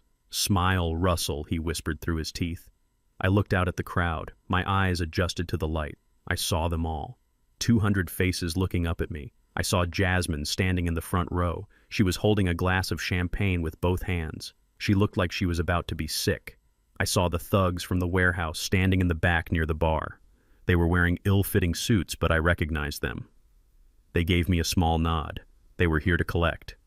And I saw Franklin Vance standing right in the front with a greedy smile on his face. Hunter leaned into the microphone. "Russell is a man of few words," Hunter said. "He prefers to let his actions speak. Tonight he is taking a historic step. He is transferring the assets from his family estate in Atlanta to the Skyline Trust. This injection of capital will allow us to break ground on Monday morning." The crowd cheered. Hunter gestured to the table. "The notary is here. The papers are ready. Russell, if you would do the honors." He led me to the table. The notary looked up at me. He was a young man with glasses. He looked bored. He had probably notarized 1,000 bad deals in this town. I stood over the table. I looked at the document. It was the deed transfer for the shop. It was the death warrant for my legacy. Hunter handed me a gold pen. "Right here on the line, Russell," he said, pointing. "Just press hard." I took the pen. I looked at it. It was heavy. I looked at Hunter. He was practically vibrating. He was sweating so much his forehead was shining in the spotlight. He was looking at the pen like it was a magic wand that was going to make all his problems disappear. I looked out at the crowd again. They were silent now, waiting, watching the old man sign his life away. I thought about the pool house. I thought about the generator. I thought about the Mojave Desert. I took a deep breath. The air smelled of jasmine and expensive perfume and rot. I leaned toward the microphone. Hunter tried to pull it away. "Just sign Russell," he hissed. "No speeches." I held up my hand. I gripped the podium. My hands were large and scarred, and they looked out of place on the velvet. "I have a few words," I said. My voice boomed over the speakers. It was deep and raspy. It was the voice of a man who had shouted over jet engines for 40 years. The crowd murmured. Hunter froze. He looked nervous. I looked directly at Jasmine. "My name is Russell Hayes," I said. "I am a mechanic. I spent my life fixing things that other people broke. I learned a long time ago that you cannot fix an engine if the core is rotten. You have to strip it down. You have to clean it out." Hunter stepped closer. He tried to laugh. "He loves his metaphors, folks," Hunter said, trying to take the mic back. "Okay, Russell, let's sign." I elbowed him. It was a sharp, hard check to the ribs. He gasped and stepped back. "I am not done," I said. The crowd went deadly silent. The tension in the air was thick enough to cut with a knife. "I came here to celebrate my 69th birthday," I said. "I came here to see my family." But instead, I saw a broken engine. I saw a house built on lies. I saw a daughter who forgot where she came from. And I saw a son-in-law who thinks that family is just a resource to be mined. Hunter's face went white. "Cut the mic," he yelled at the sound guy. "Cut the mic." But the sound guy was confused. He did not move. Hunter tried to grab me. I turned and looked him in the eye. "Sit down, boy," I growled. He sat. He was too shocked to do anything else. I looked back at the crowd. "Mr. Vance," I said, looking at the investor, "you want to know about the land in Atlanta. You want to know about the asset." Vance nodded slowly, his eyes narrowed. "It is a good piece of land," I said. "My grandfather bought it in 1920. He built a shop there because no white mechanic would fix a black man's car. He built a legacy." I reached into my pocket. I did not pull out the gold pen. I pulled out a folded piece of paper. "This land is not for sale," I said. The crowd gasped. Hunter stood up. "What are you doing?" he screamed. "This morning," I said, my voice rising, "I filed paperwork with the city of Atlanta. The Hayes Mechanic Shop is no longer a commercial property. It is now a protected historical site.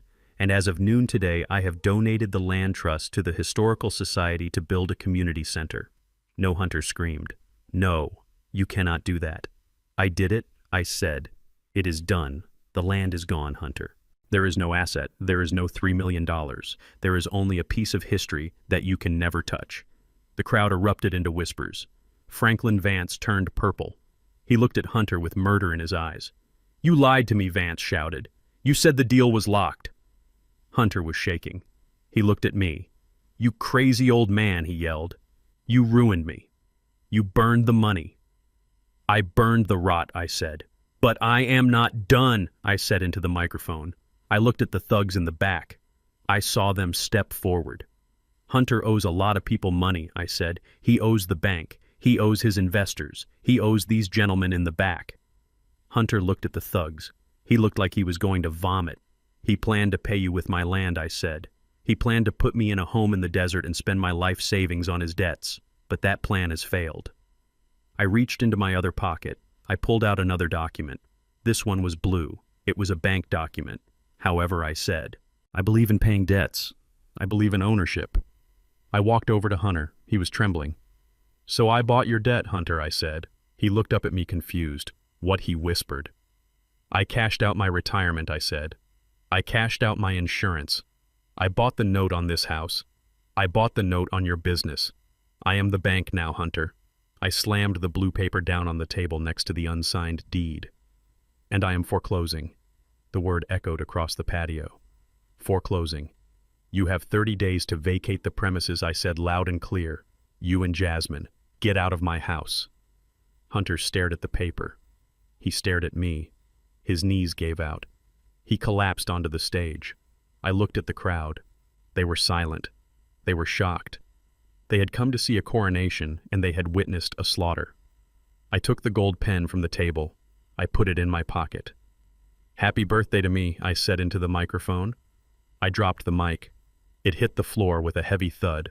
I turned and walked down the stairs. The crowd parted for me like the Red Sea. I walked past Jasmine. She was sobbing, her hands covering her face. I did not stop. I walked past Vance. He was already on his phone screaming at his lawyers. I walked past the thugs. They tipped their heads to me as I passed.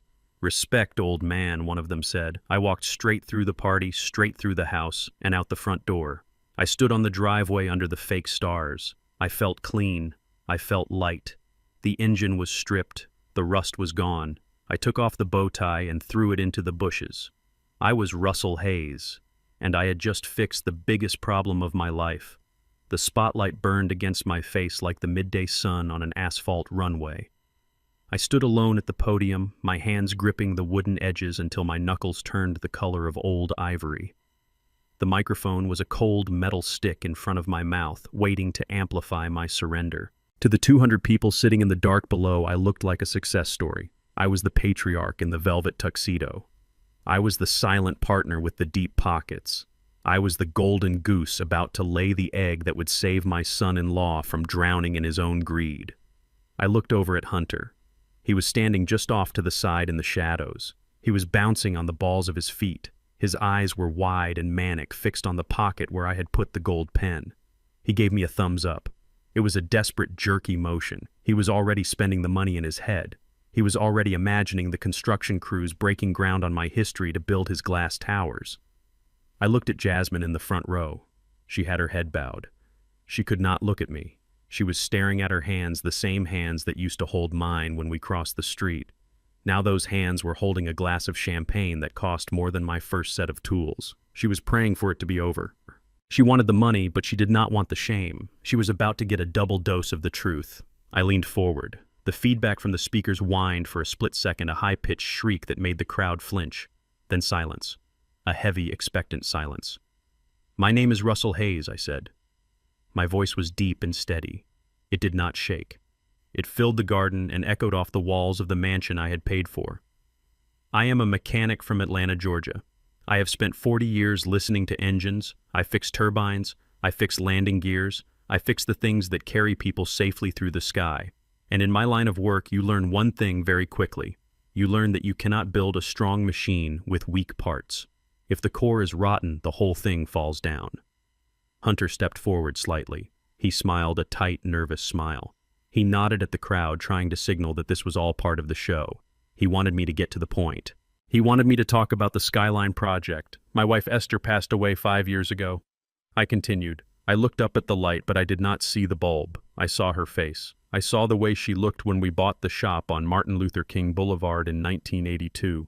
"Esther was a woman of faith," I said. "She believed that land was not just dirt. She believed land was memory. She believed that the ground we stand on holds the stories of the people who came before us. When we bought that shop, it was just a rusted shed with a leaking roof. But Esther saw a castle. She saw a future. She scrubbed those floors on her hands and knees until her fingers bled. She planted flowers by the chain-link fence. She told me, 'Russell, this is where we build our legacy.'"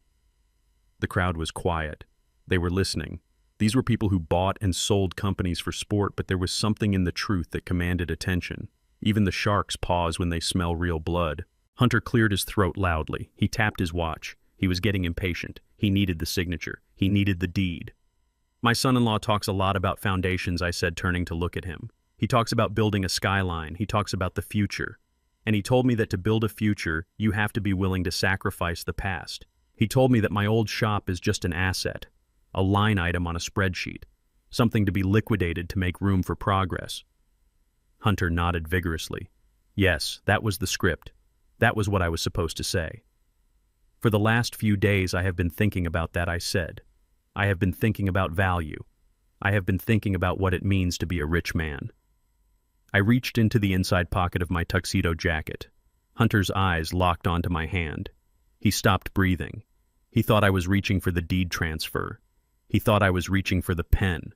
But I did not pull out the pen. I pulled out a single sheet of paper. It was not the thick legal bond paper of the deed. It was a crisp document with a blue city seal at the top. I looked at the paper. Then I looked at the crowd. I realized that my son-in-law is right about one thing I said. You cannot hold on to the past forever. Sometimes you have to give it away to make sure it lasts. Hunter frowned. He took a half step onto the stage. This was not the speech he wrote. This was not the plan. "So this morning I made a decision," I said. My voice rose. It became harder. It became the voice of a man who was done being polite. "I decided that the legacy of Esther Hayes is not for sale. It cannot be traded. It cannot be leveraged. And it certainly cannot be poured into a hole in the ground to hide a bad debt." Hunter froze. His face went pale in the stage light. "So, as of noon today," I continued, holding up the document, "I have officially transferred the title of the Hayes Mechanic Shop and all the land attached to it." Hunter let out a breath. He thought I meant I transferred it to him. "But I did not transfer it to the Skyline Trust," I said. "I transferred it to the Atlanta Historical Society."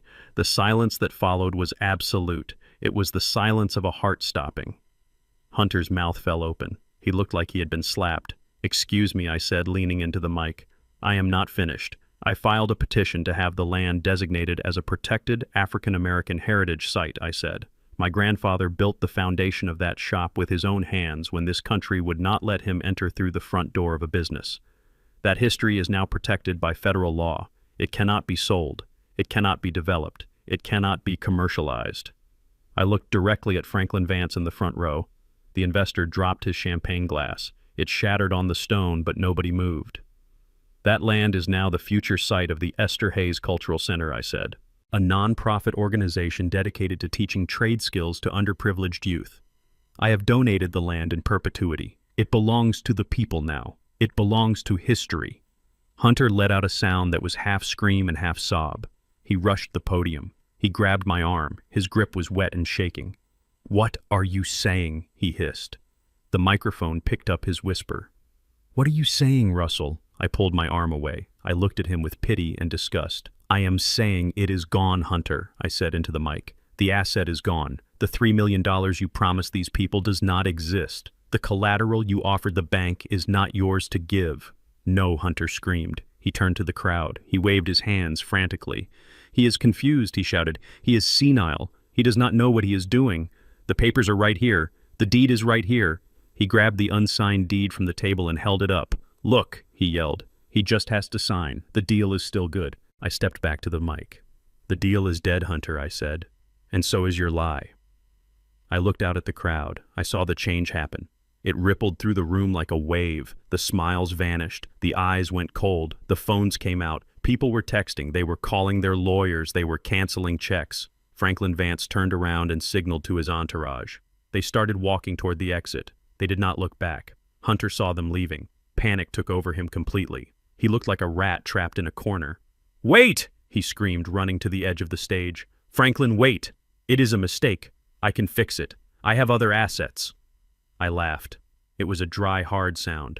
"What assets, Hunter?" I asked. He spun around to face me. His eyes were wild. "You ruined me," he screamed. "You crazy old man. You burned the money. You burned everything." "I did not burn it," I said calmly. "I planted it. I planted it where it will grow into something real. Not a glass tower built on fraud." Hunter lunged at me. He raised his fist. I did not flinch. I did not move. But before he could touch me, two large men stepped out of the shadows at the back of the stage. It was the men from the warehouse, the creditors. They did not look happy. They crossed their arms and stared at Hunter. Hunter stopped. He lowered his hand. He realized where he was. He realized he was standing on a stage in front of 200 witnesses, and the men who were going to break his legs were watching. He began to shake. "Why?" he whispered. "Why did you do this? I am family." I looked at him. I looked at the sweat dripping down his face. I looked at the white tuxedo that was now stained with fear. "Family," I repeated. I looked down at Jasmine. She was sobbing openly now. Her makeup was running down her face in black streaks. She looked at me and mouthed the word, "Sorry." "You are not family," I said to Hunter. "You are a parasite. You thought you could feed on me. You thought I was weak because I am old. You thought I was stupid because I work with my hands." I stepped closer to him. I leaned in so only he could hear me, but the microphone caught every word. "You forgot one thing, Hunter. I am a mechanic. I know how to take things apart, and I just dismantled your entire life." Hunter looked around the patio. The guests were leaving in droves. The valet stand was overwhelmed. The dream was dissolving in real time. He looked back at me. His eyes were empty. "I am finished," he whispered. "The bank, the loans, they will take everything." I smiled. It was a cold smile. "Oh, Hunter," I said. "We haven't even gotten to the best part yet." I reached into my other pocket, the pocket where the gold pen was supposed to be. But instead I pulled out the blue document from the bank. "You see, I said I knew you were in trouble. I knew the sharks were circling. And I knew that if the bank foreclosed on this house, it would take months to get you out." Hunter stared at the blue paper. "What is that?" he asked. "This," I said, holding it up to the light, "is your mortgage." Hunter blinked. "My mortgage," he said. "Pacific Western Bank holds my mortgage." "Not anymore," I said. I turned the document so he could see the stamp. "Pacific Western sold their distressed assets this afternoon," I said. "They sold a portfolio of bad debt to a private holding company, a company called Rusty Wrench, LLC. Hunter shook his head. He did not understand. "Who is Rusty Wrench?" he asked. I pointed to myself. "I am Rusty Wrench," I said. The color drained from his face so fast he looked like a ghost. "I bought your debt, Hunter," I said. "I used my savings. I used my insurance money. I used every penny I had. I bought the note on this house. I bought the note on your business." I took a step closer. "I am the bank now." Hunter fell to his knees. He did not mean to. His legs just stopped working. He knelt on the velvet carpet in his white tuxedo, looking up at me like I was God. "No," he whispered. "Please, no." "Yes," I said, and as the holder of the note, I am exercising my right to accelerate the loan. You are in default, Hunter. You have been in default for 6 months. I looked out at the empty chairs and the flickering candles. This party is over, I said, and so is your lease on my patience. I looked down at him one last time. You wanted a foundation, Hunter. Well, now you have one. You are hitting rock bottom. Start building from there. I turned away from him. I walked to the edge of the stage. The notary was staring at me with his mouth open. I winked at him. I do not think we will be needing that stamp, son, I said. I walked down the stairs. The music had stopped. The band was packing up. The silence was beautiful.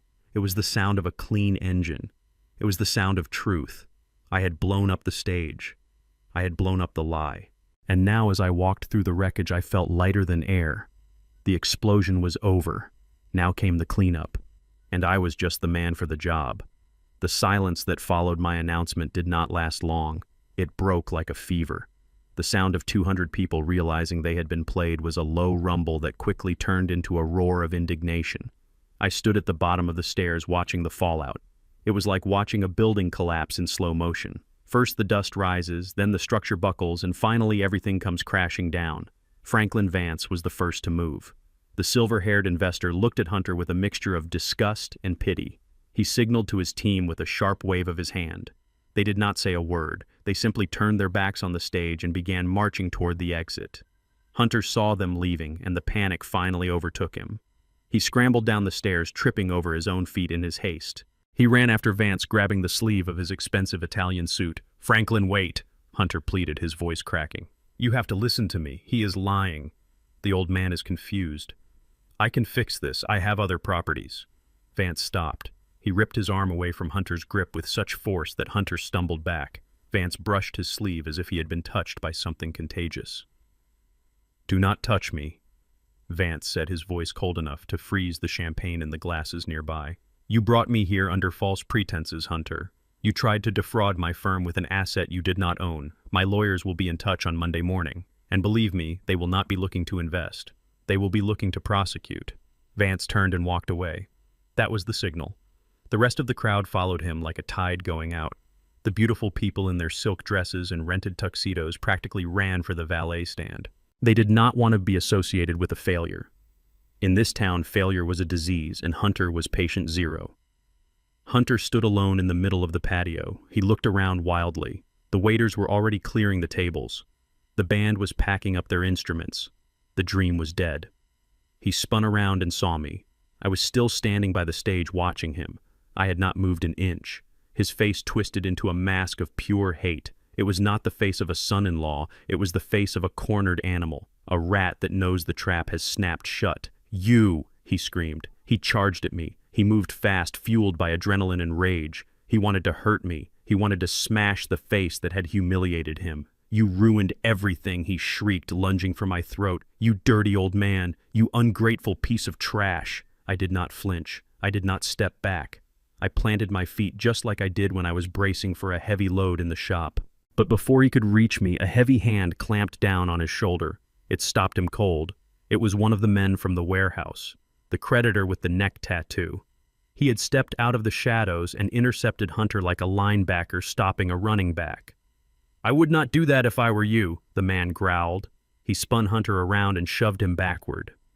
Hunter fell onto the stone patio hard. He scrambled backward on his hands and knees, looking up at the two large men towering over him. "Get away from me," Hunter yelled. "Call the police.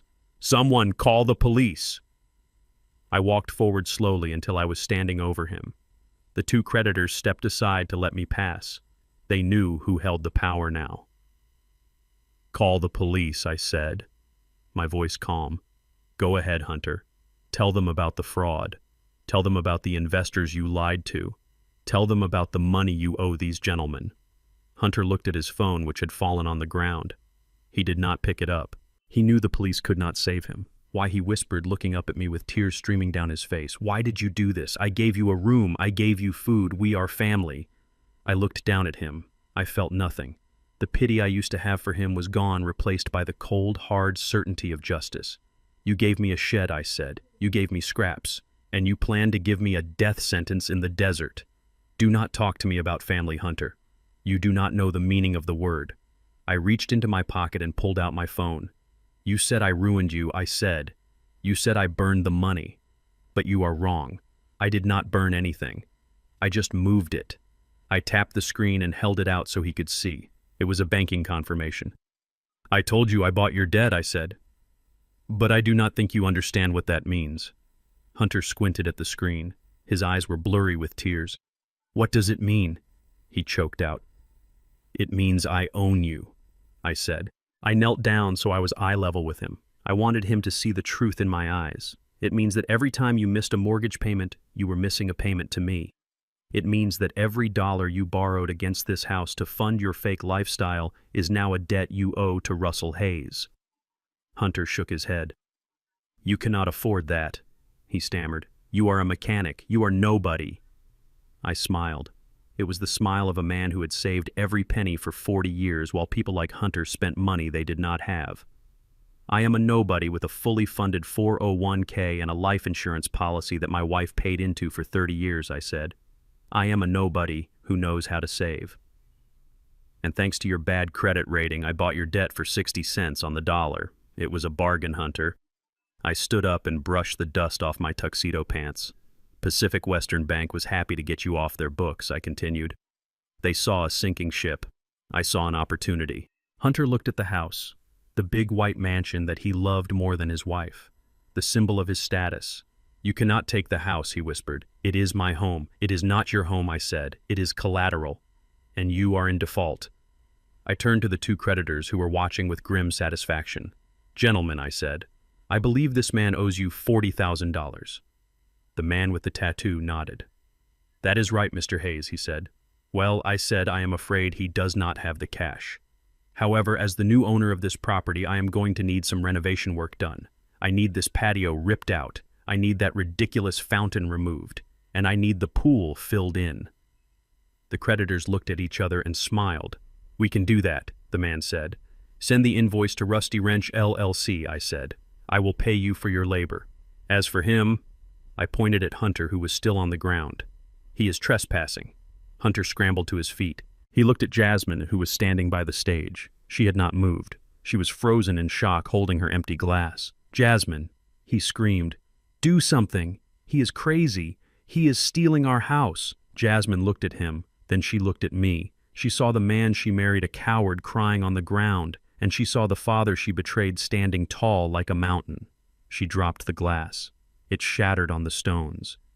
He is not stealing it, Hunter, she said, her voice hollow. He bought it. Hunter gaped at her. Whose side are you on? He yelled. I am on the side of the truth, Jasmine said softly. And the truth is, we are broke. She turned and walked away toward the house. She did not wait for him. Hunter watched her go. He looked back at me. The fight went out of him. He slumped his shoulders. You cannot do this, Russell, he said, his voice barely a whisper. Where will I go? I looked at the gate where the last of the guests were driving away. The Mojave is nice this time of year, I said. Hunter flinched. He remembered. He remembered the plan he had made for me. I pulled the blue document out of my pocket again. You have 30 days, I said. That is the law. But if I were you, I would start packing tonight. Because on day 31, I am changing the locks. And I am not using a keypad code that you can guess. I am using a padlock. And I am keeping the key. I turned my back on him. I was done. There was nothing left to say.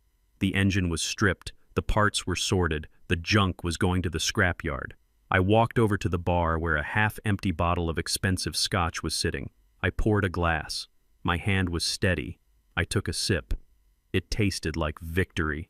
Behind me, I heard Hunter sobbing. It was a pathetic sound, the sound of a child who had finally been told no. The creditors stepped closer to him. You heard the man, the tattooed one said. You are trespassing. I did not look back. I looked out at the lights of Los Angeles twinkling in the distance below. It was a city of dreams and nightmares. For 3 days I had lived in the nightmare, but tonight I had woken up. I raised my glass to the empty patio. To the mechanic I whispered. The dominoes had fallen exactly as I planned. The last one had just tipped over, and the sound it made hitting the ground was the sweetest music I had ever heard. The last taillight of the last Bentley faded down the canyon road, leaving us alone in the wreckage of the gala. The wind had picked up, blowing the napkins and the fake flower petals across the stone patio like tumbleweeds in a ghost town. The silence was heavy. It pressed down on us. The only sound was the distant hum of the pool filter, the generator I had fixed just 2 days ago. It was running perfectly, keeping the water warm for a party that was never going to happen again. Hunter was still on his knees on the velvet carpet of the stage. His white tuxedo was stained with grass and dirt from where the creditor had shoved him. He looked small. Without the crowd, without the applause, without the lie, he was just a man in a rented suit with a negative bank account. Jasmine stood a few feet away from him. She was hugging herself, shivering in the night air. Her gold dress did not look like armor anymore. It looked like a costume. She looked from her husband to me, and I could see the calculation happening behind her eyes. She was trying to figure out if there was a way to fix this, if there was a way to spin this, if there was a way to keep the house. Hunter crawled toward the edge of the stage. He looked down at me. His eyes were red and swollen.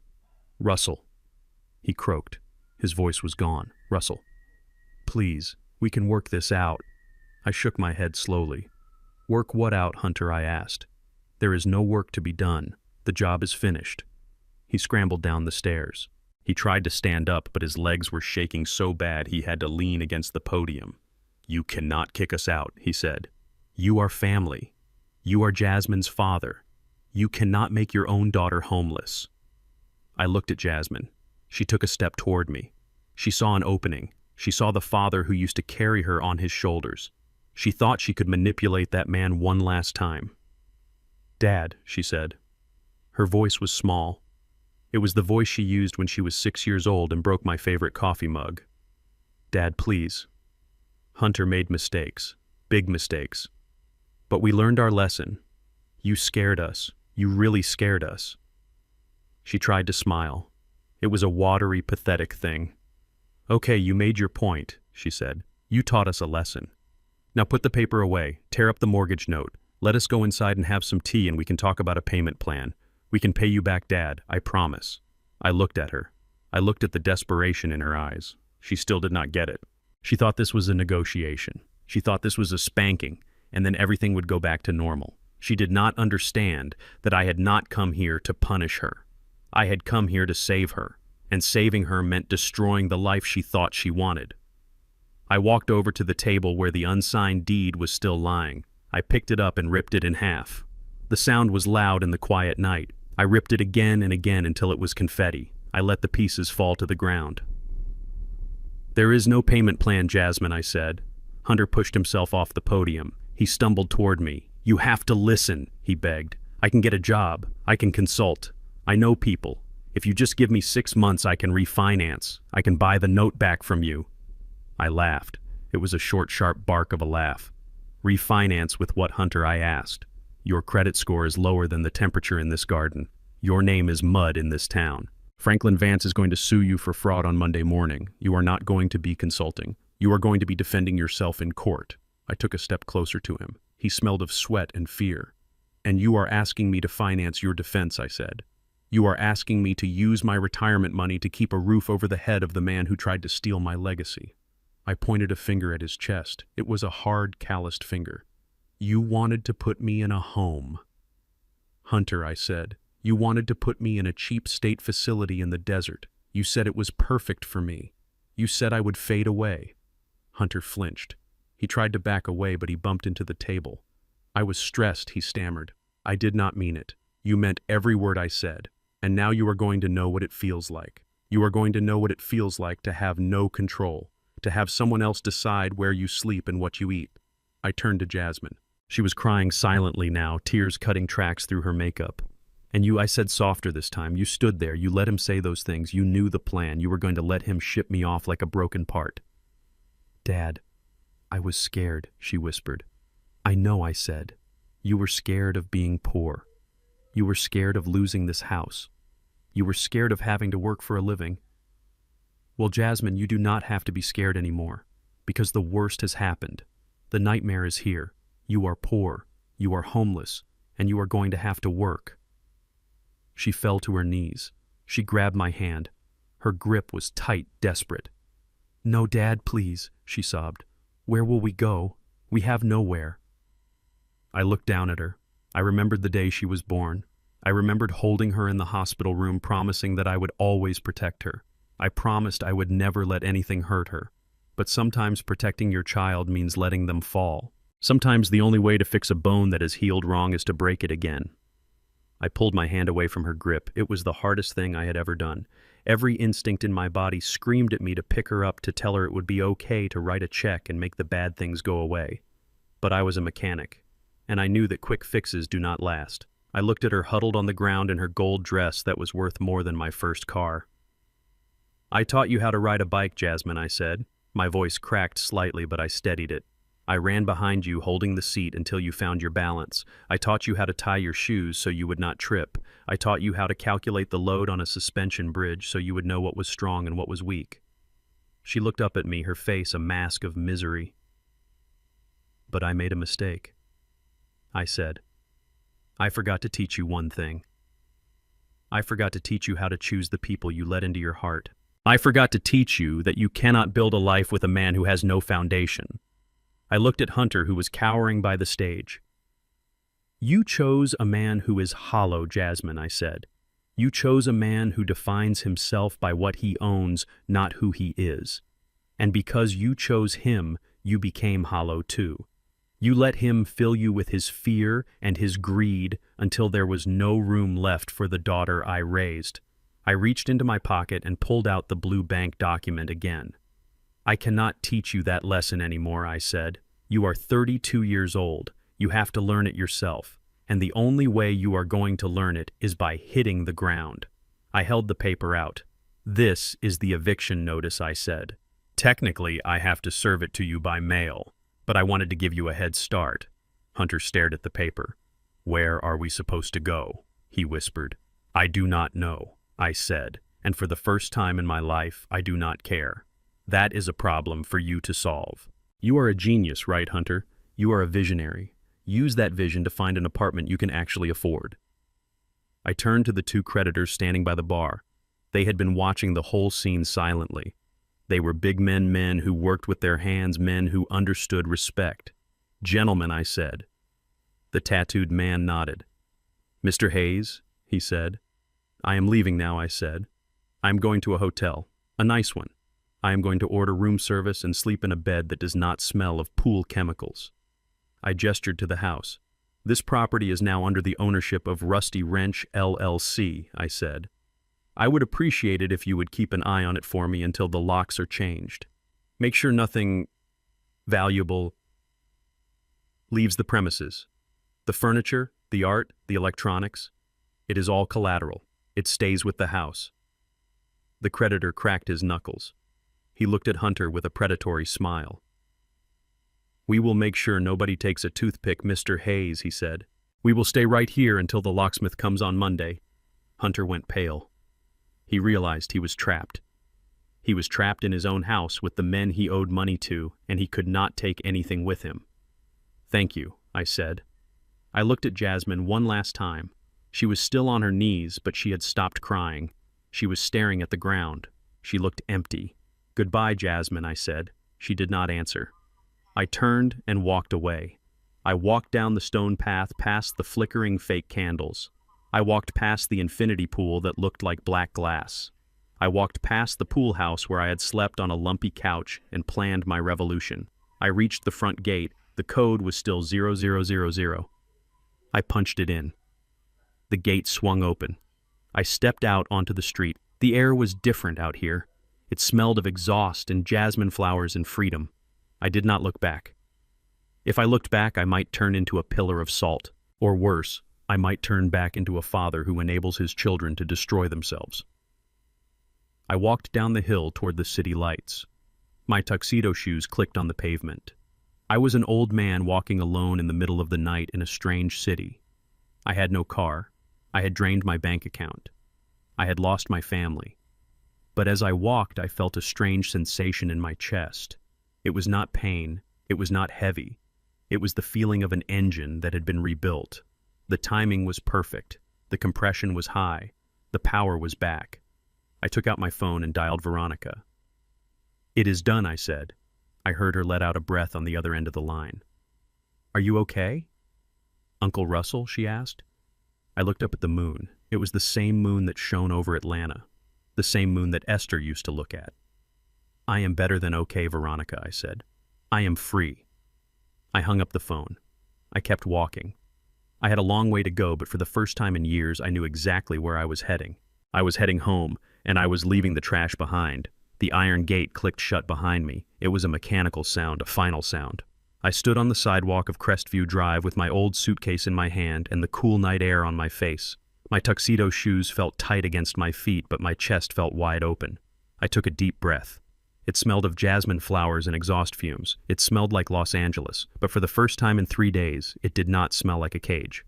I pulled my phone out of my pocket. The screen lit up. It was Jasmine. She was calling. I watched the name flash on the screen.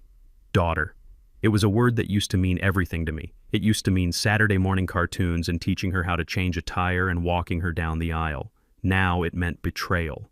It meant a woman who stood by and watched while her husband planned to bury me in the desert. I let it ring. 1 ring, 2 rings, 3 rings. I did not press decline. I did not press answer. I just let it ring until it went to voicemail.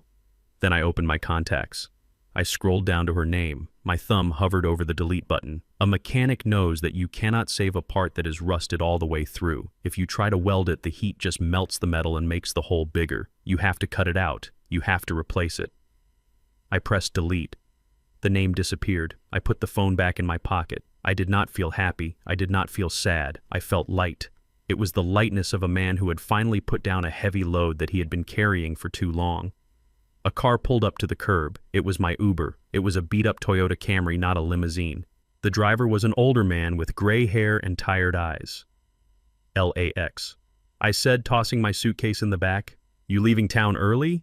The driver asked, looking at my tuxedo in the rearview mirror. Party over.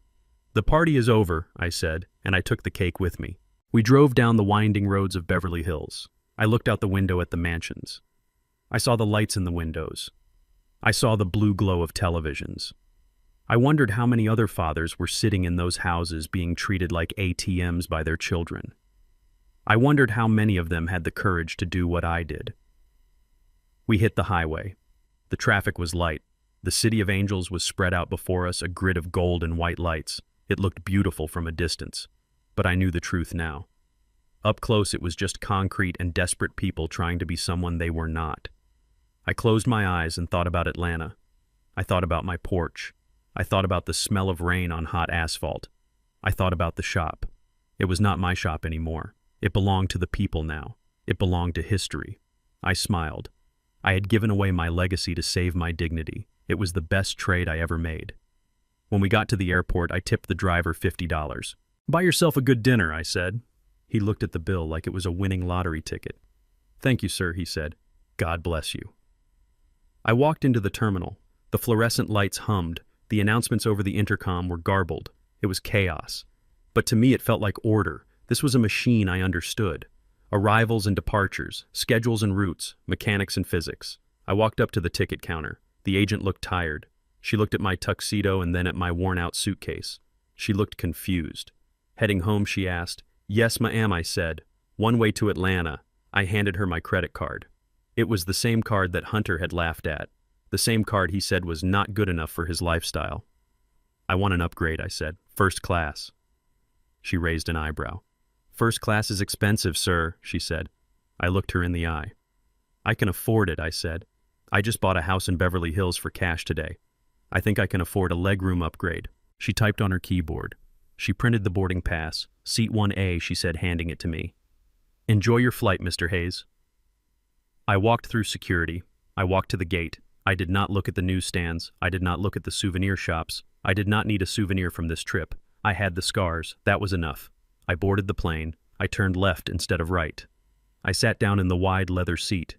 It was soft. It smelled of clean leather, not the stale chlorine smell of the pool house. The flight attendant came over. She was a young woman with a kind face. Can I get you anything before takeoff, sir? She asked. Champagne. I shook my head. No champagne, I said. I have had enough fake bubbles to last a lifetime. Do you have a good red wine? Something bold. Something that tastes like the earth. She smiled. I have a Cabernet that will knock your socks off, she said. Bring the bottle, I said. The plane pushed back from the gate. I felt the familiar vibration of the engine starting up. It was a GE90 engine. I knew the sound. It was a deep, powerful thrum that went straight to your bones. I closed my eyes and listened to the turbines spin up. I listened to the compressor stages engage. It was a symphony. We taxied to the runway. The pilot pushed the throttle forward. The plane surged. I felt the G-force pushing me back into the seat. Most people get scared during takeoff. They grip the armrests. They pray, but not me. I loved this part. This was the moment of truth. This was the moment when all the preparation, all the maintenance, all the checks paid off. You defy gravity. You leave the earth behind. We lifted off. The ground fell away. The lights of Los Angeles got smaller and smaller until they were just twinkling stars in a black ocean. I looked down at the city one last time. Somewhere down there in that maze of lights, Hunter and Jasmine were sitting in a house that did not belong to them. They were staring at an eviction notice. They were blaming me. They were crying. Let them cry. Tears are good for cleaning the eyes. Maybe now they would see the world clearly. Maybe now they would see that you cannot build a life on lies. The flight attendant brought the wine.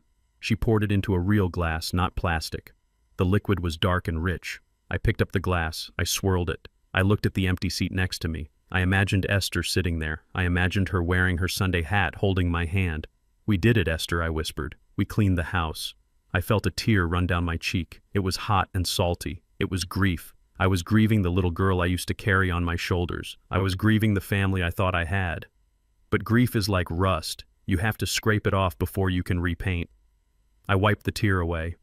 I took a sip of the wine. It was good. It tasted like oak and blackberries and victory. I reclined the seat. I stretched out my legs. My back still ached from the lumpy couch in the pool house, but the pain was fading. I was 69 years old. I was alone. I had no children to care for me. I had no shop to go to on Monday morning. I was free. I looked at my reflection in the dark window. I saw an old man in a tuxedo, but he did not look tired anymore. He looked dangerous. He looked like a man you did not want to mess with. Happy birthday, Russell, I said to the reflection. You are not just a mechanic. You are the pilot now, and you can fly this plane anywhere you damn well please. I finished the wine. I closed my eyes. The hum of the engines was a lullaby. I fell asleep somewhere over the desert, leaving the ghosts in the sand where they belonged. When I woke up, I would be in Atlanta. I would go to the cemetery. I would put fresh flowers on Esther's grave. I would tell her the whole story. And then I would go get some breakfast. I was starving. And for the first time in a long time, I was going to eat in peace. I learned that family is not defined by the blood in your veins, but by the respect in your actions. For years, I thought being a good father meant giving until I had nothing left, but I realized that was not love, it was enabling. You cannot save someone who is determined to drown, and you certainly should not let them pull you under with them. Walking away from my daughter was the hardest repair I ever made, but it was necessary. My legacy is not a building or a bank account, it is my dignity, and that is something no one can ever take away from me again. If this story resonated with you, please hit that like button and subscribe to the channel. It really helps us share more stories like this. And I want to know from you in the comments, have you ever had to cut ties with a family member to save your own peace? Let me know down below. Stay strong and keep your engine running clean.